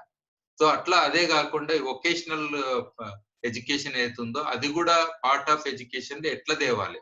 సో దీని గురించి మీరు ఏమనుకుంటారు సార్? ఏ రకంగా మీరు అదే గాంధీ గ్లోబల్ ఫ్యామిలీ తరఫు నుంచి ఇలాంటివి అంటే విద్యా వ్యవస్థల మార్పులు తేవడానికి, అంటే వచ్చే ఛాలెంజెస్ ని అధిగమించడానికి, ఫ్యూచర్ ఛాలెంజెస్, సో ఇప్పుడున్న పరిస్థితులను కూడా అధిగమించడానికి ఏ రకంగా మీరు ఆలోచన చేస్తున్నారు? ఇప్పుడు ప్రభుత్వాలుగా లక్షల కోట్లు ఖర్చు పెడుతుంది సార్ విద్య మీద. ఈ లక్షల కోట్లు పోతున్నాయి విద్యారంగా. ఇప్పుడు జరుగుతున్నటువంటి విశ్వవిద్యాలయాల వరకు నడుస్తున్నటువంటి పూర్తిగా ఒక గుడ్డి ఆయన ఇంకో గుడ్డి ఆయన తోదూపించినట్టుంది ఈ విద్యా విధానం. ఒక అంధుడు ఇంకో అంధుడు తోదూపించినట్టుంటది. కాబట్టి ఇది అయిపోయింది. ఇక ఇది ముగిసిన చాప్టర్. ఇది ఇమీడియట్లీ ఇప్పుడు యూటర్న్ తీసుకొని మనం గాంధీ చెప్పిన మొత్తం ఐదిటీదిగా ఉన్నట్టుగానే కాకుండా ఇప్పుడున్నటువంటి ఈనాడు దేశం ఛాలెంజెస్ ఏవైతే మన ముందర ఉందో, అంటే గ్లోబల్ కానీ మన ఇండియా కంట్రీ కానీ ఛాలెంజెస్ ముందర పెట్టుకొని ఆయన చెప్పిన ఫండమెంటల్స్ కూడా ఆల్రెడీ మన వారసత్వంగా వస్తున్నటువంటి విధానాలు చెప్పిన ఆయన గాంధీ, ప్రాచీన భారతీయ విజ్ఞానం. కాబట్టి వాటిని మనం తీసుకొని మార్పులు చేర్పులు చేసుకొని ఇప్పుడున్న విద్యా విధానంలోనే ఏముంది సార్, ఇప్పుడున్న స్కూల్స్ ఉన్నాయి. గవర్నమెంట్ స్కూళ్ళకి అన్నిటికీ 5 ఎకరాలు 10 ఎకరాల భూములు ఉన్నాయి సార్ గ్రామాలలో. ప్రతి గవర్నమెంట్ స్కూల్కి 5 ఎకరాలు తక్కువ లేదు. అంత అద్భుతమైనటువంటి విశాలమైనటువంటి భూములు ఉన్నాయి. అవిడంగా కొన్ని గ్రామాలలో ఇల్లు లేక కబ్జా అయిపోతున్నాయి. వాటిని కూడా కంపౌండ్ రక్షించుకోవాలి ప్రభుత్వాలు. కాబట్టి ఆ గ్రామస్తులను రక్షించుకోవాలి. అలాంటి దాంట్లో మనం ఏం లేదు, ప్రయోగాత్మకంగా చేయొచ్చు. ఇప్పుడు ఇది 100% ఆల్రెడీ ఈ ఫార్ములా సక్సెస్ అయిపోయింది. నయీ తాలీం అనేది ఆల్రెడీ సక్సెస్ అయింది. అయ్యింది కూడా ఎప్పుడు 47, 46, 48, 49, 50 దాకా వారి ద్వారా అద్భుతమైన ఫలితాలు ఇచ్చింది. ఇంకా ఇప్పుడు అయ్యింది ఎప్పుడు 50, 60 సంవత్సరాలే. ఈ 50, 60 సంవత్సరాల నుంచి మనకు వచ్చిన రాజ్యాంగం వచ్చి మన దేశానికి వచ్చిన ఇంకా ఈ 70 ఏళ్ళ అవి ఏమంటారు ప్రభుత్వాలు మారుతున్నటువంటి రాజకీయ నాయకులు మరి ఏమన్నా ఆలోచించిందంటే ఈ సరే ఇప్పుడు జరుగుతున్న దాంట్లో ఇప్పుడు ఏమైందంటే మొత్తం చాలా ఒక ఈ విద్యా వ్యవస్థ అదైపోయింది. కాబట్టి మనం ఏమంటున్నాం, ఇప్పుడు ఎక్కడో ఒక కనీసం స్వచ్ఛంద సంస్థలు అన్నా ఇప్పుడు ఎక్కడుంటారంటే ఒక విద్యా వ్యవస్థ ఎక్కడన్నా బాగుందనుకోండి, ఇప్పుడు మనం చెప్పిన ప్రకారంగా మనం ఒక 12 ఏళ్లలో మనం ఒక విద్యా సంస్థ పెట్టి గాంధీ గ్లోబల్ ఫ్యామిలీ సంస్థ పెట్టి అక్కడి నుంచి కొంతమంది పిల్లల్ని అద్భుతంగా ఇంగ్లీషు అన్ని త్రిభాషా సూత్రం కొట్టాలి, మరియు అదేవిధంగా సైన్స్, మ్యాథమెటిక్స్, అదేవిధంగా మనము చెప్తున్న నయీ తాలీంలో చెప్పినటువంటి ఆయన యొక్క మెదడుకు విద్య ఎట్లా, హృదయానికి విద్య ఎట్లా, శరీర భాగాలకు విద్య ఎట్లా అనేది ఏదైతే చెప్పిండో ప్రాక్టికల్ గా అవన్నీ చేస్తూ ఇంకా మనకు అనుకూలంగా ఏమున్నాయో చూసుకుంటే 7 సంవత్సరాల నుంచి 16 సంవత్సరాల వరకు అంటే 11 ఏళ్ళల్లో అంటే 12 ఏళ్ళు అనుకున్నాం మనం. ఒక విప్లవం రానికి 12 ఏళ్ళు. ఈ 12 ఏళ్ళు మనం చేసినట్టయితే ఇక్కడ విద్యార్థులు అద్భుతంగా ఫలితాలు వచ్చాయనుకో, నువ్వు వద్దంటే దేశం అంతా ఇటువైపు వెళ్తాం. ఇట్లాంటి విద్యనే కావాలని ప్రభుత్వాల మీద ఒత్తిడి చేస్తాయి. అప్పుడు ఆటోమేటిక్ గా ప్రభుత్వాలు కూడా నిన్నమన అయితే ఇప్పుడు మనం చూస్తున్న ఇంగ్లీష్ మీడియం స్కూల్ అంతకుముందు ఇంగ్లీష్ మీడియం లేకుండా ప్రభుత్వం మా ప్రజల యొక్క డిమాండ్ వచ్చింది కాబట్టి ఇప్పుడు ప్రభుత్వాలలో ఇంగ్లీష్ మీడియం వచ్చింది. కాబట్టి ఇప్పుడు ఈ ఎడ్యుకేషన్ అనేది మొత్తం పోయింది సార్. ఈ విద్యా వ్యవస్థ సమూలంగా ఇప్పటిదాకా మనం చెప్తే కదా, ఒక అంధుడు ఇంకొక అంధునికి తొవ్వ చూపించినట్టు, అంతగా మించింది ఇంట్లో ఏం లేదు. అదొక్కటే కరెక్ట్ ఫార్ములా నేను చెప్పిన ఉదాహరణ. కాబట్టి అయిపోయింది, ఇప్పుడు ఎమ్మడే మారాలి. అదే విధంగా నీకు అన్నిట్లే ఉన్నాయి కదా, విద్యా వ్యవస్థ అట్లే ఉంది. ఆ తర్వాత రెండోది వైద్యం అట్లే ఉంది, అది కూడా అంతే కదా. వైద్యంలో 70 ఏళ్ళల్లో ఒకవేళ నిజంగానే మీ వైద్య విధానం మన వైద్య విధానం గొప్పదైతే సింపుల్ సార్, మన వైద్య విధానము మన విజ్ఞానం కరెక్ట్ అయితే పేషెంట్లు పెరుగుతారా తగ్గుతారా మీరు చెప్పాలి సాయిబాబా సార్ దీని జవాబు. ఇప్పుడు మన విద్యా విధానము, మన విజ్ఞానము, మన వైద్య విధానమే కరెక్ట్ అనుకోండి, 70 ఏళ్ళల్లో 40 ఏళ్ళ 50 ఏళ్ళ 3 హాస్పిటల్స్ ఉన్నాయి హైదరాబాద్. ఇప్పుడు 3000 హాస్పిటల్స్ అయినాయి. అంటే ఇది మంచి జరిగిందా చెడు జరిగిందా? అంటే ఒక రకంగా జనాభా పెరిగింది కాబట్టి హాస్పిటల్స్ అనేది మోడర్న్ ఈ యొక్క మెడికల్ ఫీల్డ్ అనేది పెరిగింది సార్ డెఫినెట్ గా. కానీ మీరు ఎథిక్స్ అని ఫస్ట్ మాట్లాడారు. ఒక డాక్టర్ కూడా తను చెప్పదని చేస్తాడు తన జీవితం దేని గురించి అనేది. ఎస్పెషల్లీ ఈ ఫీల్డ్ లో ఉంటది. డాక్టర్ అనే పట్టా పుచ్చుకునే ముందు వాళ్ళు సమాజం కోసం అని ఒకటి మాట అంటారు. కానీ ఆ ఎథిక్స్ అనేది వాల్యూ ఎడ్యుకేషన్ లో లేదు. అందుకే అన్న ఈ వాల్యూల ఎథిక్స్ కానీ వాల్యూస్ కానీ ఇవేవి లేని ఎడ్యుకేషన్ వాళ్ళు పిహెచ్డీలు చేస్తేంది, డాక్టరేట్లు చేస్తేంది, డాక్టర్లు అయితేంది, ఎంత పెద్ద చదువు అయినా కానీ సమాజానికి పనికిరారు, నా దేశానికి పనికిరారు. ఇంకా అదొక చీడ పురుగు లెక్క. ఏదైనా ఒక మంచి చేస్తాను ఒకటి మనం చెట్టుకి ఏదన్నా చేయబోతాం, కానీ అదే కంచె చేను ఉన్మేస్తే అనేది అయింది అనుకోండి. అట్లా వ్యవస్థలు ఉల్టా సమాజాన్నే మేసేటట్టు, సమాజాన్నే లోపలికి చేసేటట్టు, సమాజాన్నే పీడించేటట్టు అంటే ఒక పారాసైట్ లాగా తయారైతే దాన్ని అంటే నిజంగా వ్యవస్థ అనం. మరి విద్యా వ్యవస్థలో ఇవి వచ్చినాయి అని అంటే తప్పు మనదే. ఆ వ్యవస్థలో లోపాలు ఉన్నాయి. మరి దానికి డెఫినెట్ గా అందరు బాధ్యులు, టీచర్ల కాడికేంచి ఈవెన్ ఒక పిల్లగాడు క్లాస్ వినలేదంటే టీచర్లు కూడా బాధ్యులు 100%. మీరు ట్యూషన్లు పెట్టలేదని కాదు, ఇదేం లెక్క కొత్తగా. ఎవరన్నా పొద్దుగాల స్కూల్ పోతే ఇన్ని గంటలు పొద్దుగాల నువ్వు 8 గంటలకు పోయి సాయంత్రం 3-4 గంటల వరకు క్లాసులు ఉంటాయి. ఇన్ని గంటలు ఇంకదంట గానీ అదే సాయంత్రం పూట అలసిపోయిన పిల్లగాని ఒక గంట సేపు ట్యూషన్ అని పంపితే అప్పుడు ఇంకుతుందంట. ఇదేం లెక్క? మీ ట్యూషన్లు పెడతలేరు అందుకని మార్కులు తక్కువ వచ్చినాయి. అట్లనే డాక్టర్లు పొద్దుగాలనేమో గవర్నమెంట్ హాస్పిటల్ ఉంటది, అక్కడ కుదరది. అదే డాక్టర్ సాయంత్రం ప్రైవేట్ క్లినిక్ అని పెడతాడు, ఆడ టోకన్ ఇచ్చి లైన్లో నిలబెడతాడు. సగం రోగం ఆనే ఎక్కువ అవుతుంది ఆ లైన్లో నిలబడ్డందుకు. అది పోయి మళ్ళీ అప్పుడు ట్రీట్మెంట్ తీసుకుంటే తగ్గుతుందంట. ఇదేం లెక్క? మరి అదే సాధారణ ఒక డాక్టర్ అంటే 24 గంటలు వాళ్ళు ఆల్రెడీ ప్రతిజ్ఞ చేస్తారు ఉండాలి అనేది ఒకటి ఉంటది అవైలబుల్. ఆ లైన్లలో నిలబెట్టుడేంది, సగం రోగాలు ఆనే ఒకరిదొకరు అంటుకుంటది. ఈ మొన్న నేను కోరంటి హాస్పిటల్ పోయినా, ఎట్లున్నారు ఆ జనాలు, ఆ దగ్గు దమ్ము వాళ్ళు ఎంత కుప్పలు కుప్పలు ఉన్నారు ఆడ. అరే ఆడ డిస్టెన్స్ కూడా మెయింటెనెన్స్ లేదు చూస్తే. అంటే మనము ఇంతమంది డాక్టర్లు ఉన్నా ఇన్ని లక్షలు మనం దానికి యాక్చువల్ గా నిజంగా కూడా డాక్టరేట్ చేయడానికి అన్ని లక్షలు అవసరమే లేదంట ఏ దేశంలో లక్షలు కావు. ఎందుకైతుంది ఆ సీట్లు అంటే ఫస్ట్ కరప్షన్ ఆనే అవుతుంది కదా, మంచికి సీట్లు కొనుక్కోవడం అనే కాడనే మొదలైతున్నది. అసలు అంత ఖర్చే అవసరం లేదంటే డాక్టర్లు కానీకే. మరి అందుకే ఆర్ఎంపీలు ఇప్పటికి ఎందుకున్నారు మరి గ్రామాలలో మీరు చూడండి, హైయెస్ట్ ఆర్ఎంపీలే సర్వీస్ చేస్తారు. ఎందుకు ఇవ్వాల్సి వచ్చింది వాళ్ళు? అంటే డాక్టర్లు మనం తయారు చేయలేమా? ఇంత ఖర్చు ఎందుకు అవుతుంది అనేది కూడా ప్రశ్న. అంటే ఇక్కడ పెద్ద లోపం ఉన్నది సార్. అంటే మన విద్యా వ్యవస్థలని దాని ఒక కమర్షియల్ యాంగిల్ లో చూడడము, కార్పొరేటైజేషన్ పేరు. ఫస్ట్ ఏ విద్యా ఇన్స్టిట్యూట్ పెట్టినా కానీ దానికి ఏమంటారు, సొసైటీ కింద రిజిస్టర్ చేస్తారు. సొసైటీ కింద అంటే ఏ రకమైన లాభాన్ని ఆపేక్షించకుండా అనేది ఫస్ట్ పదం అందులో ఉంటది ఒక సొసైటీగా. అంటే వీళ్ళకి ఏ రకమైన ప్రాఫిట్లు రావు దీని ద్వారా అనేది ఫస్ట్ మాట. కానీ ఇవాళ చూడండి ఈ కార్పొరేట్ టైప్ ఇవన్నీ పెట్టిన వాళ్ళు చూడండి, కోట్లు రాజకీయ నాయకులై కూర్చున్నారు. ఇదేం లెక్క సార్ మరి? ఒక్కొక్క హాస్పిటల్ ఎన్ని కోట్లు? 100,000 కోట్లు. అవును, ఎందుకు అట్లా అవుతుంది అంటే ఇప్పుడు సర్వీస్ అని అన్నప్పుడు అసలు హైయెస్ట్ సర్వీసే ఇది. మనం ఆహారం పండించే రైతుది హైయెస్ట్ సర్వీస్. దాని మీద ఇంకేదైనా ఆరోగ్యపరంగా సపోర్ట్ చేసి ఇది కూడా హైయెస్ట్ సర్వీస్. ఎందుకంటే ఒక మనిషి పుట్టినప్పటి నుంచి చనిపోయే వరకు ఆయన జీవించాలే కాబట్టి ఆ జీవించడానికి యోగ్యం చేసేది ఈ 2 పద్ధతులు. ఇది కాకుండా వేరే చాలా ఉంటాయి, ఆధ్యాత్మికత కానీ, ఈవెన్ నాలెడ్జ్ కానీ, ఎడ్యుకేషన్ కానీ, ఇవన్నీ వేరే మీద వస్తాయి. కానీ బేసిక్ ఫండమెంటల్ దానికే మనకు దాని కమర్షియలైజేషన్ చేసి నీకు బతికే హక్కు లేదు మాలాంటి వాళ్ళ ప్రమేయం లేకపోతే మేము ఏనో దగ్గర మిమ్మల్ని పీడించుకుంటాం తినేదానికంటే ఇవాళ మెడిసిన్స్ ఖర్చు పెట్టేది ఎక్కువ సార్. గ్రామాలలో కూడా కనీసం ఒక డాక్టర్ ని విజిట్ చేస్తే 500 రూపాయల కంటే తక్కువ అయితే ఏ చిన్న సర్ది దగ్గు అయి పొయ్యిండంటే కథం మనిషి. అంటే అన్ని పైసలు అన్ని మందులు ఎందుకు రాస్తారు? జనరిక్ మెడిసిన్స్ ఉన్నాయి, ఎందుకు ఇస్తలేరు అవి? ఎందుకు రాయరు అవి? సేమ్ అదే ఫార్ములా ఉంటది. మరి ఫార్మాసిటీ అంటారు, బల్క్ డ్రగ్ క్యాపిటల్ అంటారు మన హైదరాబాద్ లాంటి ప్లేస్. మరి ఎందుకో డిస్కౌంట్ ఇయ్యరు? ఇక్కడ ప్రజలు రోగాలు వచ్చి పోతలేరా ఏంది? మరి ఆ రోగాలు వచ్చి కూడా పోతురుగా. లోకల్లో ఇండస్ట్రీస్ పెడితే యాంటీబయోటిక్స్ వాడినందుకు అదే కాలువలల్లో భూగర్భ నీళ్లు అన్ని కలుషితం అయ్యి మరి అక్కడ ప్రాబ్లమ్స్ కూడా పెరుగుతున్నాయి కదా. మరి అందుకే లోకల్ గా పెట్టినప్పుడు అదే ఇండస్ట్రీ ఎందుకు లోకల్ గా డిస్కౌంట్ ఇయ్యరు? మరి మినిమం ప్రపంచం ఆరోగ్యంగా ఉండడానికి మేము ఇండస్ట్రీస్ పెడుతున్నాం మనం మాట అంటారు కానీ మరి లోకల్ గా ఇక్కడ ప్రజలు ఎవరైతే వాళ్ళ కోల్పోతురు అన్ని రకాలుగా వాళ్ళకెందుకో సపోర్ట్ చేయరు? మరి ఎందుకో చీప్ ఉంటాయి. ఇక్కడనే తయారైనప్పుడు చీప్ అయితే ఉండాలి కదా. మన దగ్గర తయారైంది మన దగ్గర కూడా చీప్ లేకపోతే ఇంకేటి ఉంటుంది?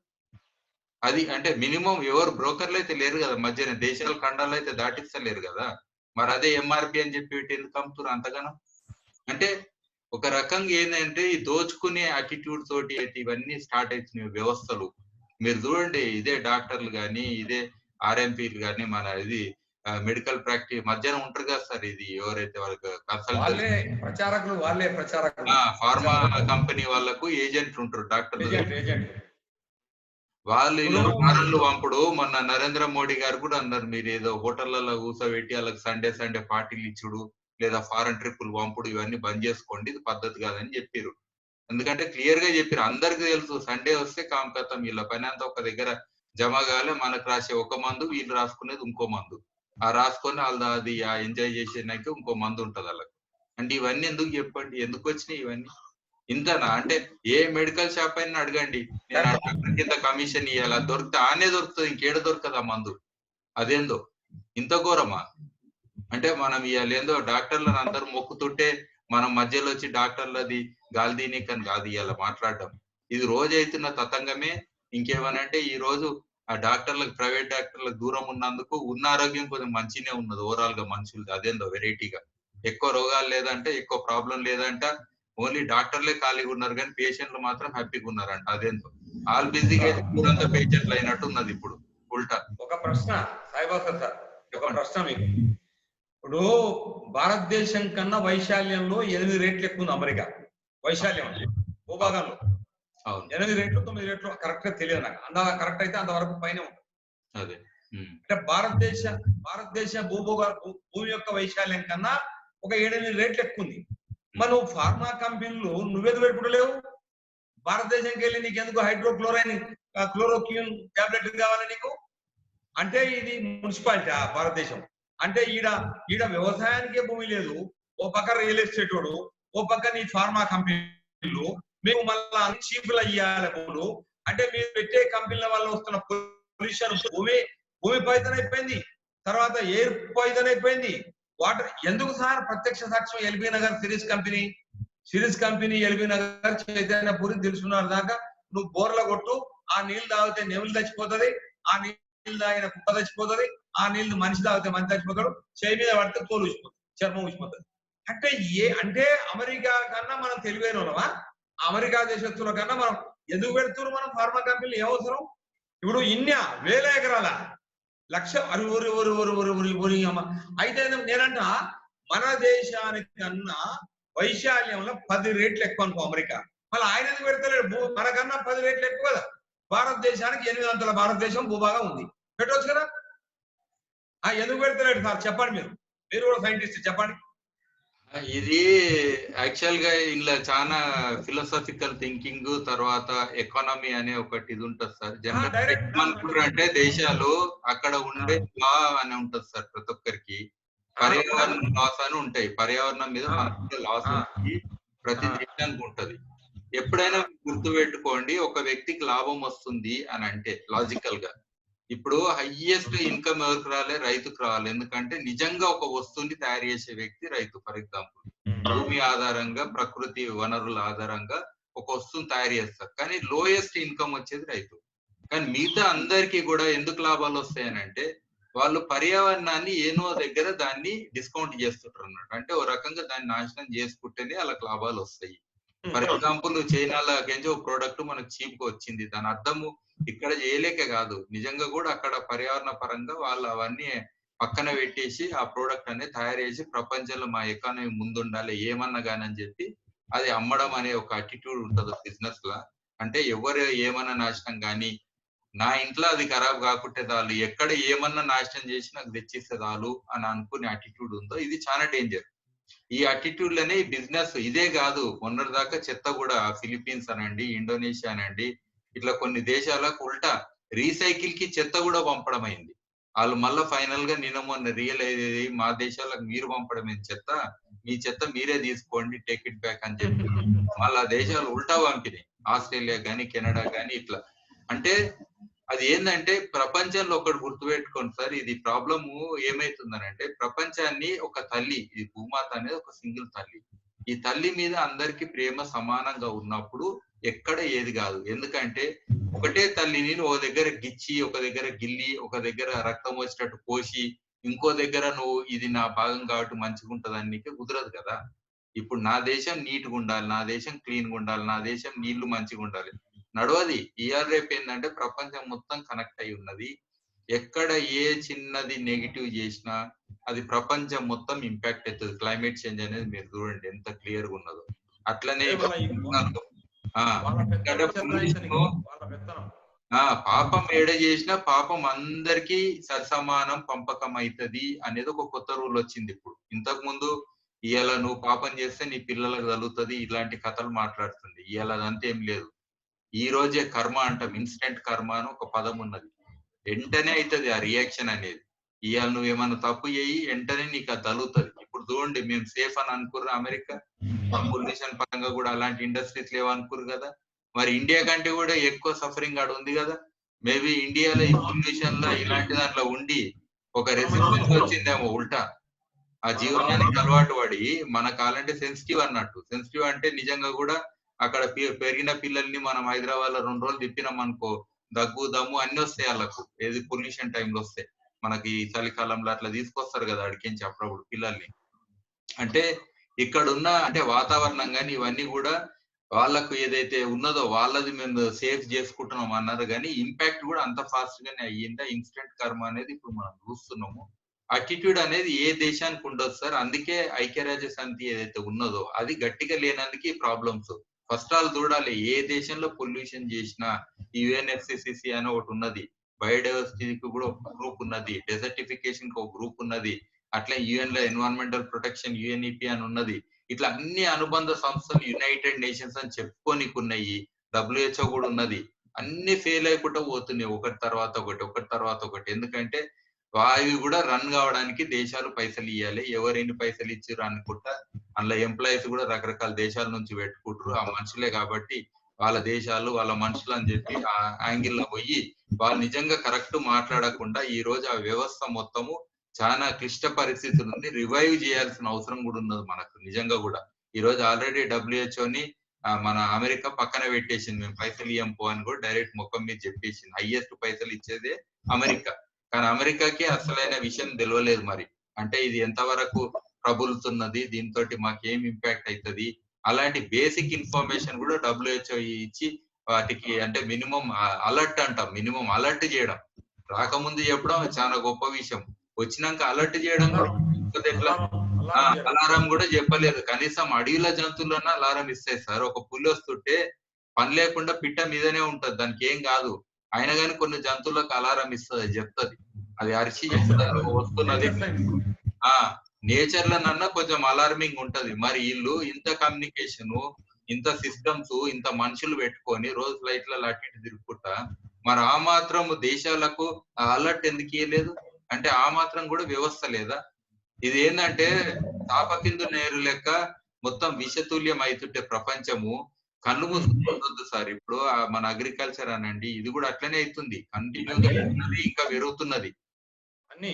ఇప్పుడు కాదు సార్, నేనేమంటున్నా, విదేశాలలో అంటే ఏమన్నా కానీ మన దేశం అనేది సోయలేదు అంటున్నా. మన దేశంలో విద్యా విధానం మీద, మన దేశంలో వైద్య కాదు సార్. రీసెంట్ గా నేను మీకు ఎగ్జాంపుల్ చెప్తా. తెలంగాణ గవర్నమెంట్ ఈ ఆపరేషన్ల విషయం వల్ల, ప్రసూతి విషయం వల్ల చాలా గొప్ప నిర్ణయం తీసుకున్నది. నేను ఎప్పుడు చెప్తున్నది ఏమనంటే, ఒక వార్నింగ్ ఇచ్చాడు ప్రభుత్వం. ఏమని? మీరు అయిందానికి కాందానికి కడుపులు కోస్తే బాగుండదు, ఖచ్చితంగా అన్ని హాస్పిటల్ ఈజీ డెలివరీలే కావాలి. ప్రభుత్వ హాస్పిటల్ అంటే గవర్నమెంట్ హాస్పిటల్ మొత్తం ఇప్పుడు ఈజీ డెలివరీ, బయట ప్రైవేట్ ఉండగా మా దగ్గర 50% ఇది మేము ఆపరేషన్ లేకుండా, మా దగ్గర 100% ఆపరేషన్ లేకుండా. అంటే మళ్ళీ నిన్నమడ దాకా ఈ 30 ఏళ్ళు ఎట వస్తుంది, మళ్ళీ ఇప్పటి ఎందుకు సాధ్యమని ఇయ్యాల? చాలా అద్భుతంగా ఫలితం వచ్చింది సార్. నేను ఏమంటే ప్రభుత్వం మూలంగా కేంద్ర ప్రభుత్వాలు కానీ రాష్ట్ర ప్రభుత్వాలు కానీ మన దేశం మన సోయి, మన సైనికం ఉంది, మన భద్రత ఉంది, మనకి ఇంత భూభాగం ఇచ్చిండ్రు, మీరు ప్రభుత్వాలు పరిపాలిస్తుండ్రు, మీరు మినిమం విద్య 100% విద్య రాకున్నా కొన్ని, ఇప్పుడు ఒక మహాత్మా గాంధీ చెప్పిన సిద్ధాంతాలు లేదా ఇంకా ఏమన్నా గొప్ప సిద్ధాంతాలు ఉంటే తీసుకోండి, తప్పేముంది అలా. మంచి జరగడానికి గాంధీ సిద్ధాంతం మంచిది, గాంధీ సిద్ధాంతం, ఇంకా బుద్ధుని సిద్ధాంతం మంచిదే, బుద్ధుని సిద్ధాంతం పోయింది. కాబట్టి ఎందుకు బుద్ధుడు అంటారు అంటే, బుద్ధుని యొక్క నాలెడ్జ్ ని, కల్చర్ ని ఇప్పుడు 200 కోట్లు పాటిస్తారు ప్రపంచం. 750 కోట్లు 200 కోట్లు వాళ్ళే ఉన్నారు. అయితే మీరు అన్నట్టు వైద్య విధానంలో అంటే కూలిపోవడానికి కారణం ఏంటంటే క్యారెక్టరే. అంటే డాక్టర్ల దగ్గర సేవ గాని, ప్రేమ గాని, మానవత్వం గాని లేదు. పైసలు తప్ప ఇంకోట్లేదు. అంటే ఎక్కడొచ్చింది ఇది? వాడు చిన్నప్పటి సంది వాడి మైండ్ లా చెప్పాడు. ఎందుకు పడ్డది? ఈ ఎంబీబీఎస్ అయిపోతాక 2-3 కోట్లు అయిపోయినాయి. మళ్ళీ మా అమ్మ నాయనకు మళ్ళీ మేము 10 కోట్లు సంపాదిద్దా అంటే 4 కోట్లు ఖర్చు పెట్టినోడు 40 కోట్లు సంపాదిద్దా? 40 కోట్లు కాదు, 100,000 కోట్లు అయిపోయినాయి కార్పొరేట్ హాస్పిటల్. అయితే ఎవరిని నమ్ముతున్నావు నువ్వు? మనమే కదా చచ్చిపోయేది, మనుషుల మీద. మనుషులంతా పోయింది, ఎవరైనా ఉంటాడు భూమి మీద? ఎవరు ఉండడు కదా. కాబట్టి విదేశాలు పక్కకెడితే కనీసం భారతదేశం కేంద్ర ప్రభుత్వం కానీ అన్ని రాష్ట్రాల ప్రభుత్వాలను చూసుకొని కనీసం మన దేశంలో మన అవసరాలు, కనీసం ఈ ఎడ్యుకేషన్ లో ఈ ఎథిక్స్, వాల్యూస్, మోరల్స్, తర్వాత ఒక టెక్నికల్ ఎడ్యుకేషన్ అంటే ఆ స్కిల్ నైపుణ్యంతో చిన్నప్పుడే చేతి నైపుణ్యాలు అని చెప్పి అంటున్నాం కదా మనం. వాటిని పెట్టుకుంటూ ఒక నిర్మాణాత్మకమైనటువంటి క్యారెక్టర్ అంటాం. గాంధీ అంటాడు, శీలం లేని విద్య సంఘానికి నష్టం. ఎంతమంది చెప్పిండు? ఒకటే వాక్యం చెప్పి, ఒక్కటే వాక్యం, శీలం లేని విద్య సంఘానికి నష్టం. అయిపోయాక అది డాక్టర్ కావచ్చు, ఇంజనీర్ కావచ్చు, అగ్రికల్చర్ సైంటిస్ట్ కావచ్చు, లేదంటే ఇంకో సముద్ర సైంటిస్ట్ కావచ్చు, ఎవరన్నా కావచ్చు. ఇంకా విద్య అంటే అన్ని కదా. కాబట్టి నేనేమంటే అన్నిటికీ మూలం విద్యనే. కాబట్టి ఒక 12 ఏళ్ళు విద్యలో భారతదేశంలో రిఫార్మ్స్ రావాలి. ఒక సజీవమైనటువంటి విద్య రావాలి, ప్రాణం ఉన్నటువంటి విద్య రావాలి. అప్పుడు అన్ని సమస్యలకు ఒక పరిష్కారం మనకు కనబడుతుంది, ఒక ఆశ కనబడుతుంది. ఆహా, ఈ 12 ఏళ్ళ వీళ్ళు వచ్చిండ్రు, ఓహో వీళ్ళు కరెక్టే, వీళ్ళు తయారవుతున్నారు. ఇప్పుడు మీరు అన్నట్టు వైద్య వ్యవస్థ ఫార్మాస్ అంటే ఇప్పుడు ఏమవుతుందంటే భారతదేశానికి స్వాతంత్రం వచ్చిన విధంగా భారతదేశం అయితే స్వతంత్రంగా అయితే మనం లేము సార్. ఎందుకంటే విద్యా వ్యవస్థ మీద కార్పొరేట్ ప్రభావం, వైద్యం మీద కంప్లీట్ గా ఫార్మా మొత్తం మాఫియానే. సిలబస్ కూడా మెడికల్ సిలబస్ కూడా ఏం పెట్టాలనో మర్చిపోయినా. మీకు రీసెంట్ గా నేను చెప్తా మీకు ఒకటి, అమెరికా రీసెంట్ గా మీరు ఒక 20 ఏళ్ల కింద 30 ఏళ్ల కింద మీరు వండి డయాబెటీస్ షుగర్ అనేది 140 ఉండేది. షుగర్ లెవెల్స్ పోస్టింగ్ ఏదో ఉంటది 140 ఉంటుంది. అయితే అమెరికాలో ఉన్నటువంటి డయాబెటిక్ వాళ్ళ ఒక గ్రూప్ ఉంటుంది, కంపెనీల ఫార్మా మాఫియా కలిసి అది 140 ఉండదురా 120 పెట్టాలని తగ్గించింది. అప్పుడు ఏమైంది, భారతదేశంలో ఉన్నట్టు 40%. రీసెంట్ గా వాళ్ళే అమెరికా వాళ్ళే అదే మాఫియా అట్ట కాదు 100కే రావాలి షుగర్ అంటే ఇప్పుడు ఏమైంది 60% 70% షుగర్. అంటే నేచర్ ఒకటి ఆల్రెడీ ఒక పారామీటర్ ఇచ్చింది. ప్రతి మనిషికి ఎంత ఏమేమి ఉంటాయి బాడీలో, సోడియం కానీ, కాల్షియం కానీ, పొటాషియం కానీ, ఈ యొక్క గ్లాండ్స్ ఏవైతున్నాయో ముఖ్యంగా ప్యాంక్రియాస్ సిస్టమ్, క్లోమ గ్రంథి, ప్యాంక్రియాస్ రిలీజ్ చేసే ఇన్సులిన్, రూపాయి ఇన్సులిన్ చేస్తే వాడు 100% ఆరోగ్యం, వాడికి షుగర్ లేదు. అందులో ఆటాన పడిపోయి మిగతా ఆటాన కూడా రిలీజ్ అవుతుంది. అంటే రిలీజ్ అయినటువంటి ఇన్సులిన్ బాడీలో ఉన్నటువంటి కణాలు అబ్జర్వ్ చేసుకున్నప్పుడు అది షుగర్ గా మారుతుంది. అది బ్లడ్ షుగర్ కానివ్వండి, ఇంకా యూరిన్ షుగర్ కానివ్వండి. అయితే దీన్ని వాళ్ళే డిక్టేట్ చేస్తుంది. అంటే అప్పుడు ఏమైతుంది, కంపెనీ మందులు ఎక్కువ అమ్ముడుపోతాయి, కంపెనీ యొక్క మందులు ఎక్కువ అమ్ముడుపోతాయి. దీంట్లో మేము ఆల్రెడీ ఇవాళ మేము సిద్ధార్థ యోగ విద్యాలయం గాంధీ గ్లోబల్ ఫ్యామిలీ కొన్ని వేల మంది టైప్ 2 షుగర్ ఏదైతుందో టాబ్లెట్ తో ఉన్న షుగర్ వాళ్ళు మొత్తం తక్కువైపోయింది. ఒక 3 నెలలు 4 నెలలు అదే ఓన్లీ డైట్ చేయి, నీ యొక్క జీవన విధానంలో మార్పు, నువ్వు తీసుకునే ఆహారం మార్పు, కొన్ని మూలికల ద్వారా చేసుకో. అంటే ఆల్రెడీ మేము ఒక రంగం వల్ల దూసుకుపోతున్నాం. మేము వైద్య రంగం వల్ల ఇవాళ ప్రజలకు ఉచితంగా ₹1 లేకుండా నడుస్తుంది ఆ కేంద్రం. ఇప్పుడు ఇంకా మనం 2 సంవత్సరాలు జాయింట్ అయినకే ఇంకా కొద్దిగా బలంగా ముందు పోతున్నాం. రేపు వ్యవసాయ రంగంలో వస్తాం. ఇప్పుడు మీరు అన్నట్టు విద్యా రంగం వల్ల కార్పొరేట్ మాఫియా, వైద్య రంగం వల్ల కార్పొరేట్ మాఫియా. వాళ్ళు ఏది చెప్తే అదే సిలబస్, వాళ్ళు ఏది చెప్తే అదే పుస్తకం. తర్వాత మూడోది సార్ వ్యవసాయ రంగం. అది విధంగా మీరు వ్యవసాయ రంగం వల్ల ఇప్పుడు వాళ్ళు చెప్పిందే విత్తనం, వాళ్ళు చెప్పింది ఎరువు, వాళ్ళు చెప్పింది పంట. కానీ రైతు మాత్రం ఇక రోజు చచ్చిపోతున్నాడు. అసలు ఇంకా ఏమి లేకుండా కాళ్ళు చేతులు ఎరిగిపోయి ఇక ఏమైనా డోక్తుండు, భూమి మీద ఎక్కుతుండు తప్పే. నేనేమంట, కేంద్ర రాష్ట్ర ప్రభుత్వాలు కొద్దిగా ఇది పెద్ద విద్యనా సాయిభాస్కర్ సార్, ఇది పెద్ద విద్యనా పరిష్కారం అంటే ఎంతసేపు పరిష్కారం సమస్య ఎక్కడ వస్తుంది? ప్రపంచ దేశస్తులో ఏదైతే గ్లోబల్ ట్రేడ్ ఏమంటారు దాని కార్పొరేట్ మాఫియా ఎందుకు వాళ్ళ చేతులకు పోతున్నారు? మీరు కార్పొరేట్ మాఫియా చేతులకు పోయి ఇంకా ఈ ప్రజలంతా మిమ్మల్ని ఈసడించుకోరా, అసహించుకోరా? కోటాను ప్రజల యొక్క మెప్పు కావాలా మీకు? కార్పొరేట్ యొక్క మెప్పు కావాలా మీకు? ప్రభుత్వాలకు అరే చిన్న పని చేస్తే ఎంత మంచి పేరు వచ్చింది. ఇప్పుడు కేసీఆర్ గారికి ఆ తల్లి బిడ్డలది అరే ఎంత అంటే అంత చర్చ కూర్చున్నది. అయ్యా సార్ పుణ్యాన మేము మంచి ఇది డెలివరీ అయినాం, మళ్ళీ మా ఇంటికి వాళ్ళ బండి వచ్చి వెళ్ళిపోయింది. అరే ఎంత మంచి పేరు అబ్బా, ఎంత ఎథిక్స్ అది, ఎంత పుణ్య కార్యక్రమం అది. కాబట్టి నేను ఏమంటున్నా, ఎందుకు చెప్పరు మీరు గట్టిగా? ఇప్పుడు గట్టిగా చెప్తే ఎవడన్నా కోసరా? ఎవడే గాని ఆ రోగం ఏందో మీరు డయాగ్నోస్ చేయకుండా మందులు ఇవ్వడం కానీ మెడికల్ షాప్ లా, ఆ తర్వాత ఆపరేషన్ చేయడం చేస్తే వాడికి యావాది ఉరి శిక్ష చేస్తామని చెప్పవాలండి. ఈ దేశం వల్ల ఎవడన్నా రోగులు ఇప్పుడు దానికి ఉదాహరణ కరోనా వచ్చి మంచిగా ప్రత్యక్షమైన గుణపాఠం ఇవాళ ఉన్న 3000 హాస్పిటల్ హైదరాబాద్ ఎందుకు లేరు సార్ పేషెంట్లు? అంతకుముందు పోతే మీరు అన్నట్టు గిజ గిజ గిజ గిజ ఉండేది, ఇప్పుడు ఎందుకు లేదు గిజ గిజ? ఎక్కడ జరుగుతుందబ్బా మోసము, ఈ వంచన మోసం? నేనేమంటున్నా, మన దేశం కాడికన్నా మన దేశమే ఆదర్శం కానీ ప్రపంచ దేశాలకు మీరు నిలబడి చేస్తే అయిపోతుంది పని కాదు. అంటే నీకు ఆపరేషన్ లేకుండా అంటే నార్మల్ డెలివరీలు అనేది ఎంత ఈజీగా అయిపోయింది. ఇప్పుడు మళ్ళీ అన్నిట్లనే అయితే ఎంత మంచి పేరు వస్తుంది. మీరు చెప్పినట్టు ఇవన్నీ కూడా అంటే మార్పులు ఏవైతే ఉన్నాయో దీనికి స్ట్రాంగ్ లీడర్షిప్, తర్వాత వాళ్ళ యొక్క నిర్ణయాలు, ప్రభుత్వ నిర్ణయాలు ఇమీడియట్ గా తీసుకుంటే ఇప్పుడున్న ఈ పరిస్థితికి అనుగుణంగా ప్రజల కోసం రెండోది ప్రైవేటు అనేది పక్కన పెట్టేసి హాస్పిటల్స్ ని డైరెక్ట్ ఆరోగ్యం మొత్తం కూడా గవర్నమెంటే బాధ్యత తీసుకుంటే, ఆరోగ్యము విద్య ఈ రెండు కూడా గవర్నమెంట్ మేమే బాధ్యులం. జనరల్ గా కూడా వెల్ఫేర్ స్టేట్ అని ఒక పదం వాడతారు సార్. ఎనీ వెల్ఫేర్ స్టేట్ లో ఎస్పెషల్లీ రెండు వాళ్ళకే ఉంటాయి. ఎందుకంటే బేసిక్ ఫండమెంటల్ ఒక వ్యక్తి జీవించడానికి ముఖ్యం కాబట్టి. సో అవి కంప్లీట్ గా ప్రైవేట్ లో ఎన్ని హాస్పిటల్స్ ఉన్నో అన్నిటిని మూసేసి, లేకపోతే వాటిని గవర్నమెంట్ వాటి కింద కన్వర్ట్ చేసి ఏదో ఇన్సూరెన్స్లు ఇచ్చుడు అది కొత్త మొదలెట్టినందుకు ఇప్పుడు కార్పొరేట్ వాటాకి ఇంకా కొత్త అవకాశాలు వచ్చినాయి. ఉల్టా మామూలుగా పోతే కొన్ని పైసలు అయితాయి, ఇన్సూరెన్స్ ఉందని పోతే ఇంకా దాని మీద ఎక్కువ అవుతున్నాయి ఉల్టా. అంటే అవి తినడానికి అదొకటి వ్యవస్థ లెక్క తయారైంది. అవసరం ఉన్నా లేకున్నా కొత్త ట్రీట్మెంట్లు మొదలుపెట్టి ఆ పైసలు గుంజుకోనికే తయారవుతారు.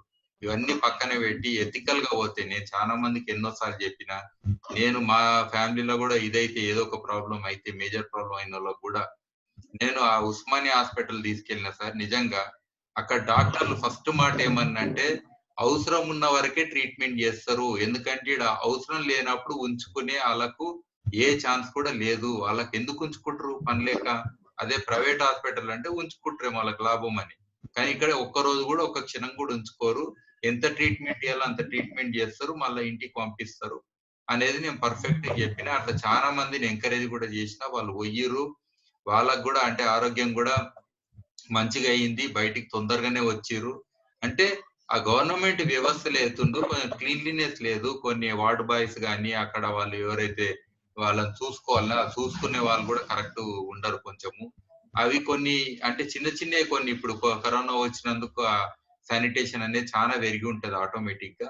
సో అది ఇంకా ఇంప్రూవ్మెంట్ చేసి ఆ క్లీన్లీనెస్ మెయింటైన్ చేసి ఆ సిస్టమ్స్ ని మనం డెవలప్ చేయగలిగితే, ఇంకోటి ఆడ కూడా కొంచెం కరప్షన్ ఉంటది. లోపడుకోనికి ఆ గేట్ కార్డ్ ఆయనకు పైసలు ఇవ్వాలి, లోపల వీళ్ళకి పైసలు ఇవ్వాలి, వాళ్ళకి పైసలు ఇవ్వాలి. ఈవెన్ ఆ స్ట్రెచ్చర్ బయటికి తేవాలంటే కూడా సెల్ ఫోన్ ఆడబెట్టి మన స్ట్రెచ్చర్ మనమే గుంజుకొచ్చి మన పేషెంట్ ని బండబెట్టి మనమే లోపల తీసుకెళ్లాలి, మళ్ళీ ఫోన్ తెచ్చుకోవాలి. ఇట్లా ఎన్నో ఉంటాయి. అక్కడనే మళ్ళీ ఒక మెడికల్ షాప్ ఉంటది, లోపల ఇచ్చే మందులకు చాలా తగ్గుతుంది, కానీ మళ్ళీ సిటీ రాసి ఇచ్చే ఆ మందుల షాప్ లో కొనుకరానుడు.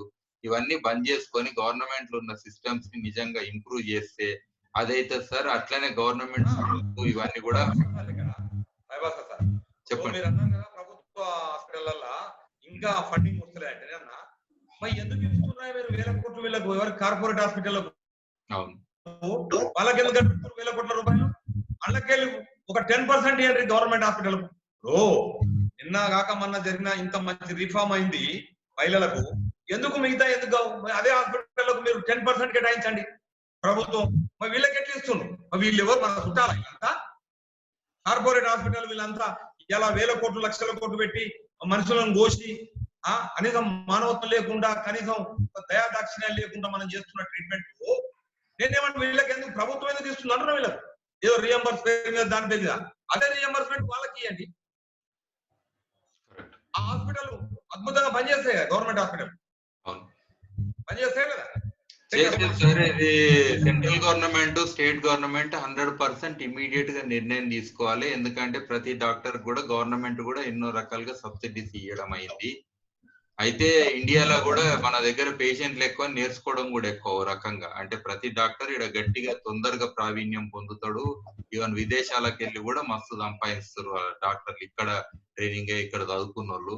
అంటే ఇక్కడ మనం ఖర్చు పెట్టి ఇంత ఇది చేసినా కానీ వేరే దేశాలలో సంపాదించుకోనికి కాదు, ఇక్కడ సర్వీస్ అనేది మినిమం పెట్టాలి, ఇన్నేళ్లు చేయాలి. ఈవెన్ చైనాలో కూడా ఆల్రెడీ కోర్సులు చేస్తున్న వాళ్ళం కూడా బయటికి గుంజుకొచ్చి కరోనా వచ్చింది మీరు 100% చెయ్యాలి అని గట్టిగా చెప్పారు. అంటే అట్లా చెప్పే మన డెమోక్రసీ అని చెప్పుకొని ఉన్నాయని డీలా పెట్టుకొని నిజంగా క్లిష్ట పరిస్థితుల్లో కూడా నిర్ణయాలు తీసుకోకపోతే కష్టం సార్. అట్లీస్ట్ కొన్ని విషయాలన్నా గట్టి నిర్ణయం తీసుకోవాలి, వాళ్ళని ఇన్వాల్వ్ చేయాలి. ఇప్పుడు నిజంగా మన పరిస్థితి తెలియదు, మనం మధ్యలో ఉన్నాం, సముద్రం మధ్యలో ఉన్నాం, అసలు నిజంగా ఎటు పోతున్నామో తెలియదు. ఇప్పుడు ఈ కరోనా ఎన్ని రోజులు పడుతుంది, ఎన్ని రోజులకు తగ్గుతుంది, మరి వీళ్ళని ఇన్వాల్వ్ చేయాల్సిన పరిస్థితి కూడా ఉన్నది ఇప్పుడు అందరినీ.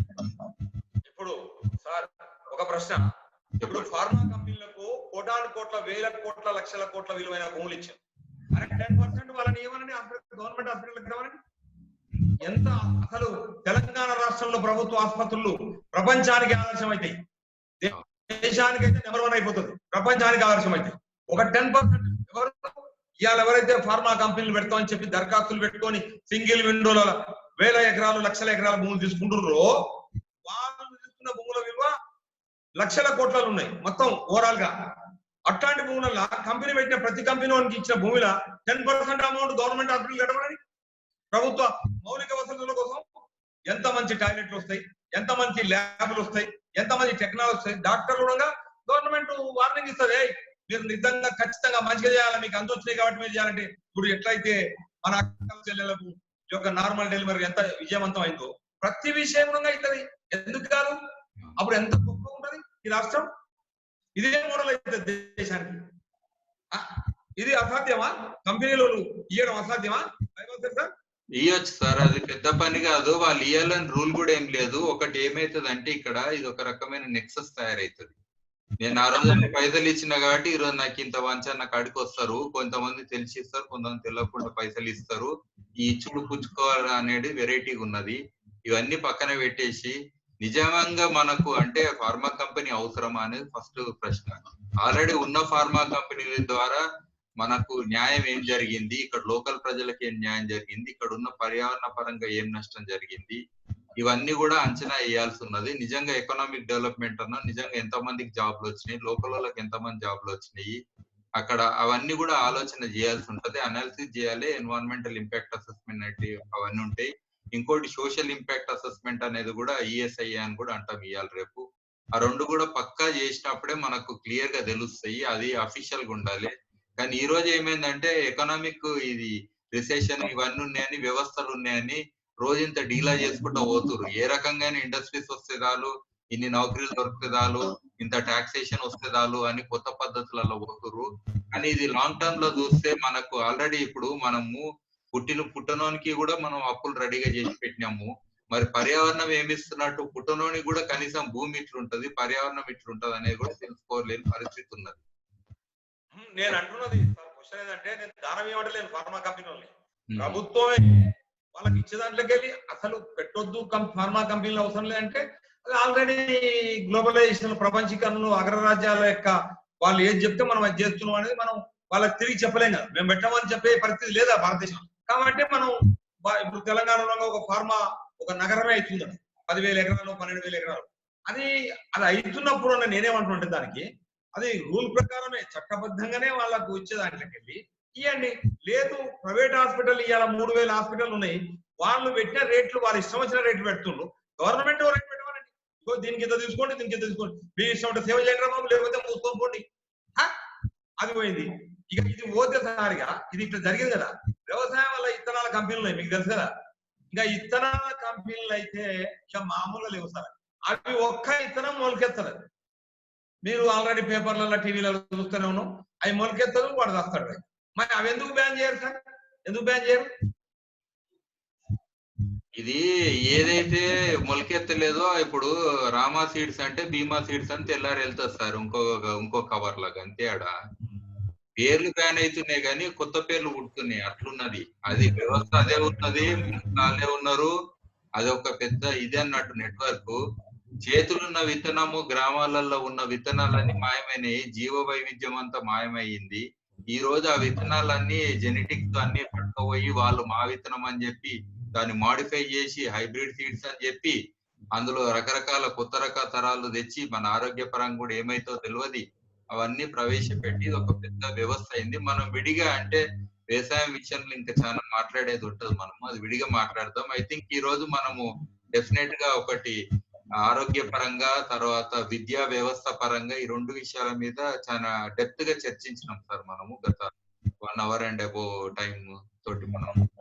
అయితే ఈ రోజు ఐ థింక్ మీరు ఫైనల్ గా ఇది మనం కంక్లూడ్ చేసే ముందు ఏమన్నా చెప్తారా మీ తరఫు నుంచి? మీరు ఏ విధంగా ఈ రెండు వ్యవస్థలను విద్య గాని ఆరోగ్య వ్యవస్థ గాని రెండింటికి పాజిటివ్ గా వెళ్ళడానికి ఆల్రెడీ మీరు చేస్తున్న ఇనిషియేటివ్స్ గాంధీయన్ ఫిలాసఫీ ద్వారా అట్లనే సస్టైనబుల్ డెవలప్మెంట్ గోల్స్ ని ముందట పెట్టుకొని మనము అది ఎట్లయినా మనము సాధించాల్సిన పరిస్థితి కూడా ఉంది. ఈ రెండింటిని మనం పెట్టుకొని ఏం చేయడానికి వీలైతుంది సార్? ఇప్పుడు విద్య అయినా కానీ ఆల్రెడీ మనం ఏ విద్య కోసం అయితే ఏ గొప్ప విద్య మనం ప్రయాణం చేసినామో 70 ఏళ్ళు తప్పని తెలిసిపోయింది సార్. అది మనం ఇమడి యూటర్న్ చేసుకోవాలంటే కేంద్ర రాష్ట్ర ప్రభుత్వాలు ఖచ్చితంగా వాళ్ళు చేసి తీరాలి.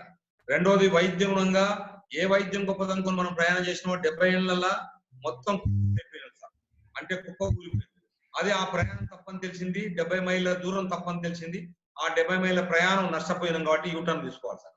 దీని గుణంగా కేంద్ర రాష్ట్ర ప్రభుత్వాలు ఖచ్చితమైనటువంటి సూచనలు ఇవ్వడానికి చాలా మంది దేశంలో గొప్ప గొప్పలు ఉన్నారు, వాళ్ళ సూచనలు తీసుకొని చేయొచ్చు.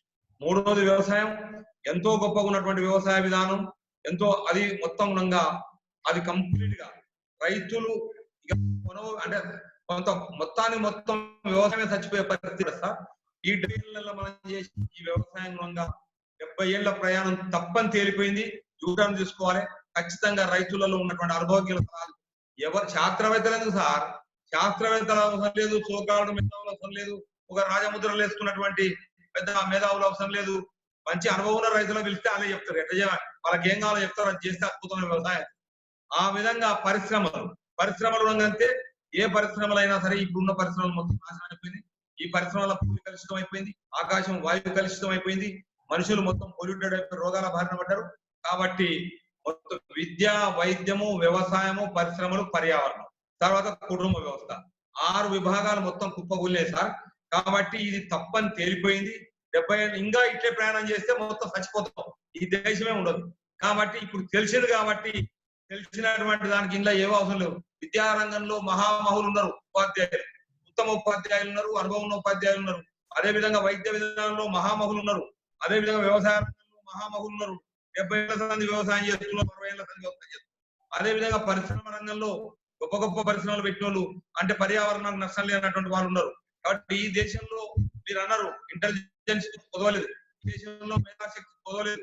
అలాంటి మేధావుల వీళ్ళు పెంచి ఏ సబ్జెక్ట్ ఆ సబ్జెక్ట్ మాట్లాడితే అద్భుతమైనటువంటి సజీవమైనటువంటి సస్టైనబుల్ డెవలప్మెంట్ గోల్స్ ప్రపంచం వల్ల రీచ్ అవుతారో కాదా కానీ భారతదేశం వల్ల యునైటెడ్ నేషన్ ఆర్గనైజేషన్ చెప్పినటువంటి సస్టైనబుల్ డెవలప్మెంట్ గోల్స్ రీచ్ కావడానికి మనం 100% విత్ ఇన్ 5 years 10 years లా మనం రీచ్ కావడం ఖాయం సార్. ఎప్పుడు ఈ 70 ఏళ్ల ప్రయాణం తప్పు కాబట్టి తప్పని తెలిసింది అట్టే పోతే ఇక నీ పెట్రోల్ అయిపోతుంది, నీ దగ్గర తొవ్వ దొరకదు. ఇక అంతే, సముద్రం వల్ల దిక్సూసి ఊసిపోయి ఇంకా ఎటుంటది, ఏ పక్క పోవాలి అట్లా అయితే గడి సముద్రంలో నా వైపు పోద్దు అన్నట్టు అటుంటది. కాబట్టి ఇందులో ముఖ్యమైన కీలక బాధ్యత ప్రభుత్వాలు ఇస్తారు.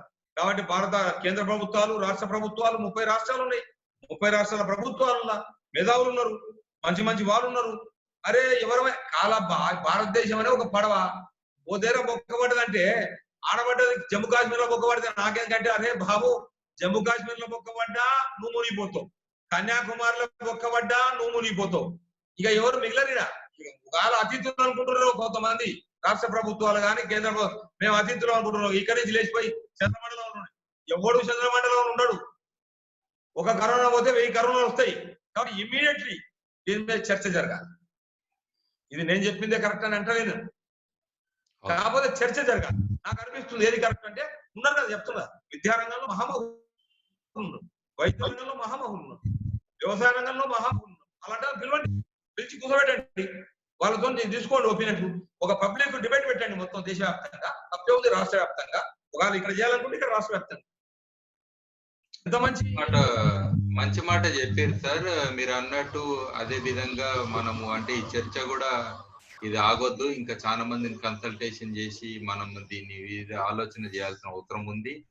అట్లనే పార్లమెంట్ తోటి కొత్త లాస్ అవన్నీ తేవడం కూడా అవసరం ఉన్నది. ఐ థింక్ ఇమీడియట్ గా అవుతుందని మనం ఆశిస్తాము. ఈవెన్ మనం ఈ రోజు చేసిన చర్చలో కూడా కొన్ని ఒక ప్రశ్న చెప్పండి. డాక్టర్ రామచంద్ర మా మిత్రులు ఇలా మాట్లాడే పొద్దున వ్యవసాయం మీద ఇవాళ ఈ రోజు ఆయన స్టార్ట్ చేస్తున్నాం. మనం అనుకున్న గాంధీ ఫ్యామిలీలు సిద్ధార్థ యోగ విద్యాలయం కలిసి వైద్యము, విద్యా, వ్యవసాయం 3 అనుకున్నాం. 3 ఇట్లా వైద్యం బాగా ఉధృతంగా నడుస్తుంది. మంచి మెసేజ్ అయింది, మంచి సమిష్టి సౌఖ్యం లభించింది వైద్యంలో. అదే విధంగా ఇప్పుడు వ్యవసాయంలో ఈ రోజు మేము ఖమ్మం నెలకొండపల్లిలో ఇవాళ రామచంద్ర గారు ఇలా దాని మీద ఇవాళ శ్రీకారం పొద్దున చెప్పాడు. ఇలా మొదలు పెడుతుంటే పెట్టండి సార్, చాలా బాగుంది. కాబట్టి డాక్టర్ రామచంద్ర గారు మేము వ్యవసాయం మీద కూడా పడుతున్నాం. అంటే ఒకటే రంగానికి ఖచ్చితంగా వ్యవసాయ రంగం, విద్యా రంగం, వైద్య రంగం, ఈ 3 రంగాల మనం బతుకున్నంత కాలం ఎంత చేద్దాం అయితే అంత చేద్దామని డిసైడ్. ఇక మాయమ్మడి ఎవరైనా కలిసి వస్తుంటే అందరినీ కలుపుకొని చేయడానికి రెడీ కూడా. మంచి మాట చెప్పారు సార్. ఈ రోజు మీతో మాట్లాడినందుకు చాలా విషయాలు తెలిసినాయి. Especially depth of information analysis, ఈ యొక్క గాంధీయన్ టైమ్స్ నుంచి ఇప్పటివరకు వచ్చిన మార్పులు, ఏం చేస్తే బెటర్, పూర్తి వెనుకకైతే పోలేము. ముందడికి సాగాలంటే మరి ఎన్నుకున్న విలువల్ని మనము ఆలోచన చేసుకొని మళ్ళీ ఒకసారి రివైవ్ చేసుకొని ముందడికి ఆలోచన చేయాలి. మంచి విలువల్ని ఓడగొట్టుకోవద్దు అనేది కూడా మీరు చెప్పారు. అదే రకంగా బోత్ ఎడ్యుకేషన్ అండ్ ఆరోగ్య పరంగా మనము ముందడికి సాగుదాం సార్. ధన్యవాదాలు సార్, మీతోటి మాట్లాడినందుకు ఈరోజు చాలా థ్యాంక్స్ నమస్కారం సార్. సార్.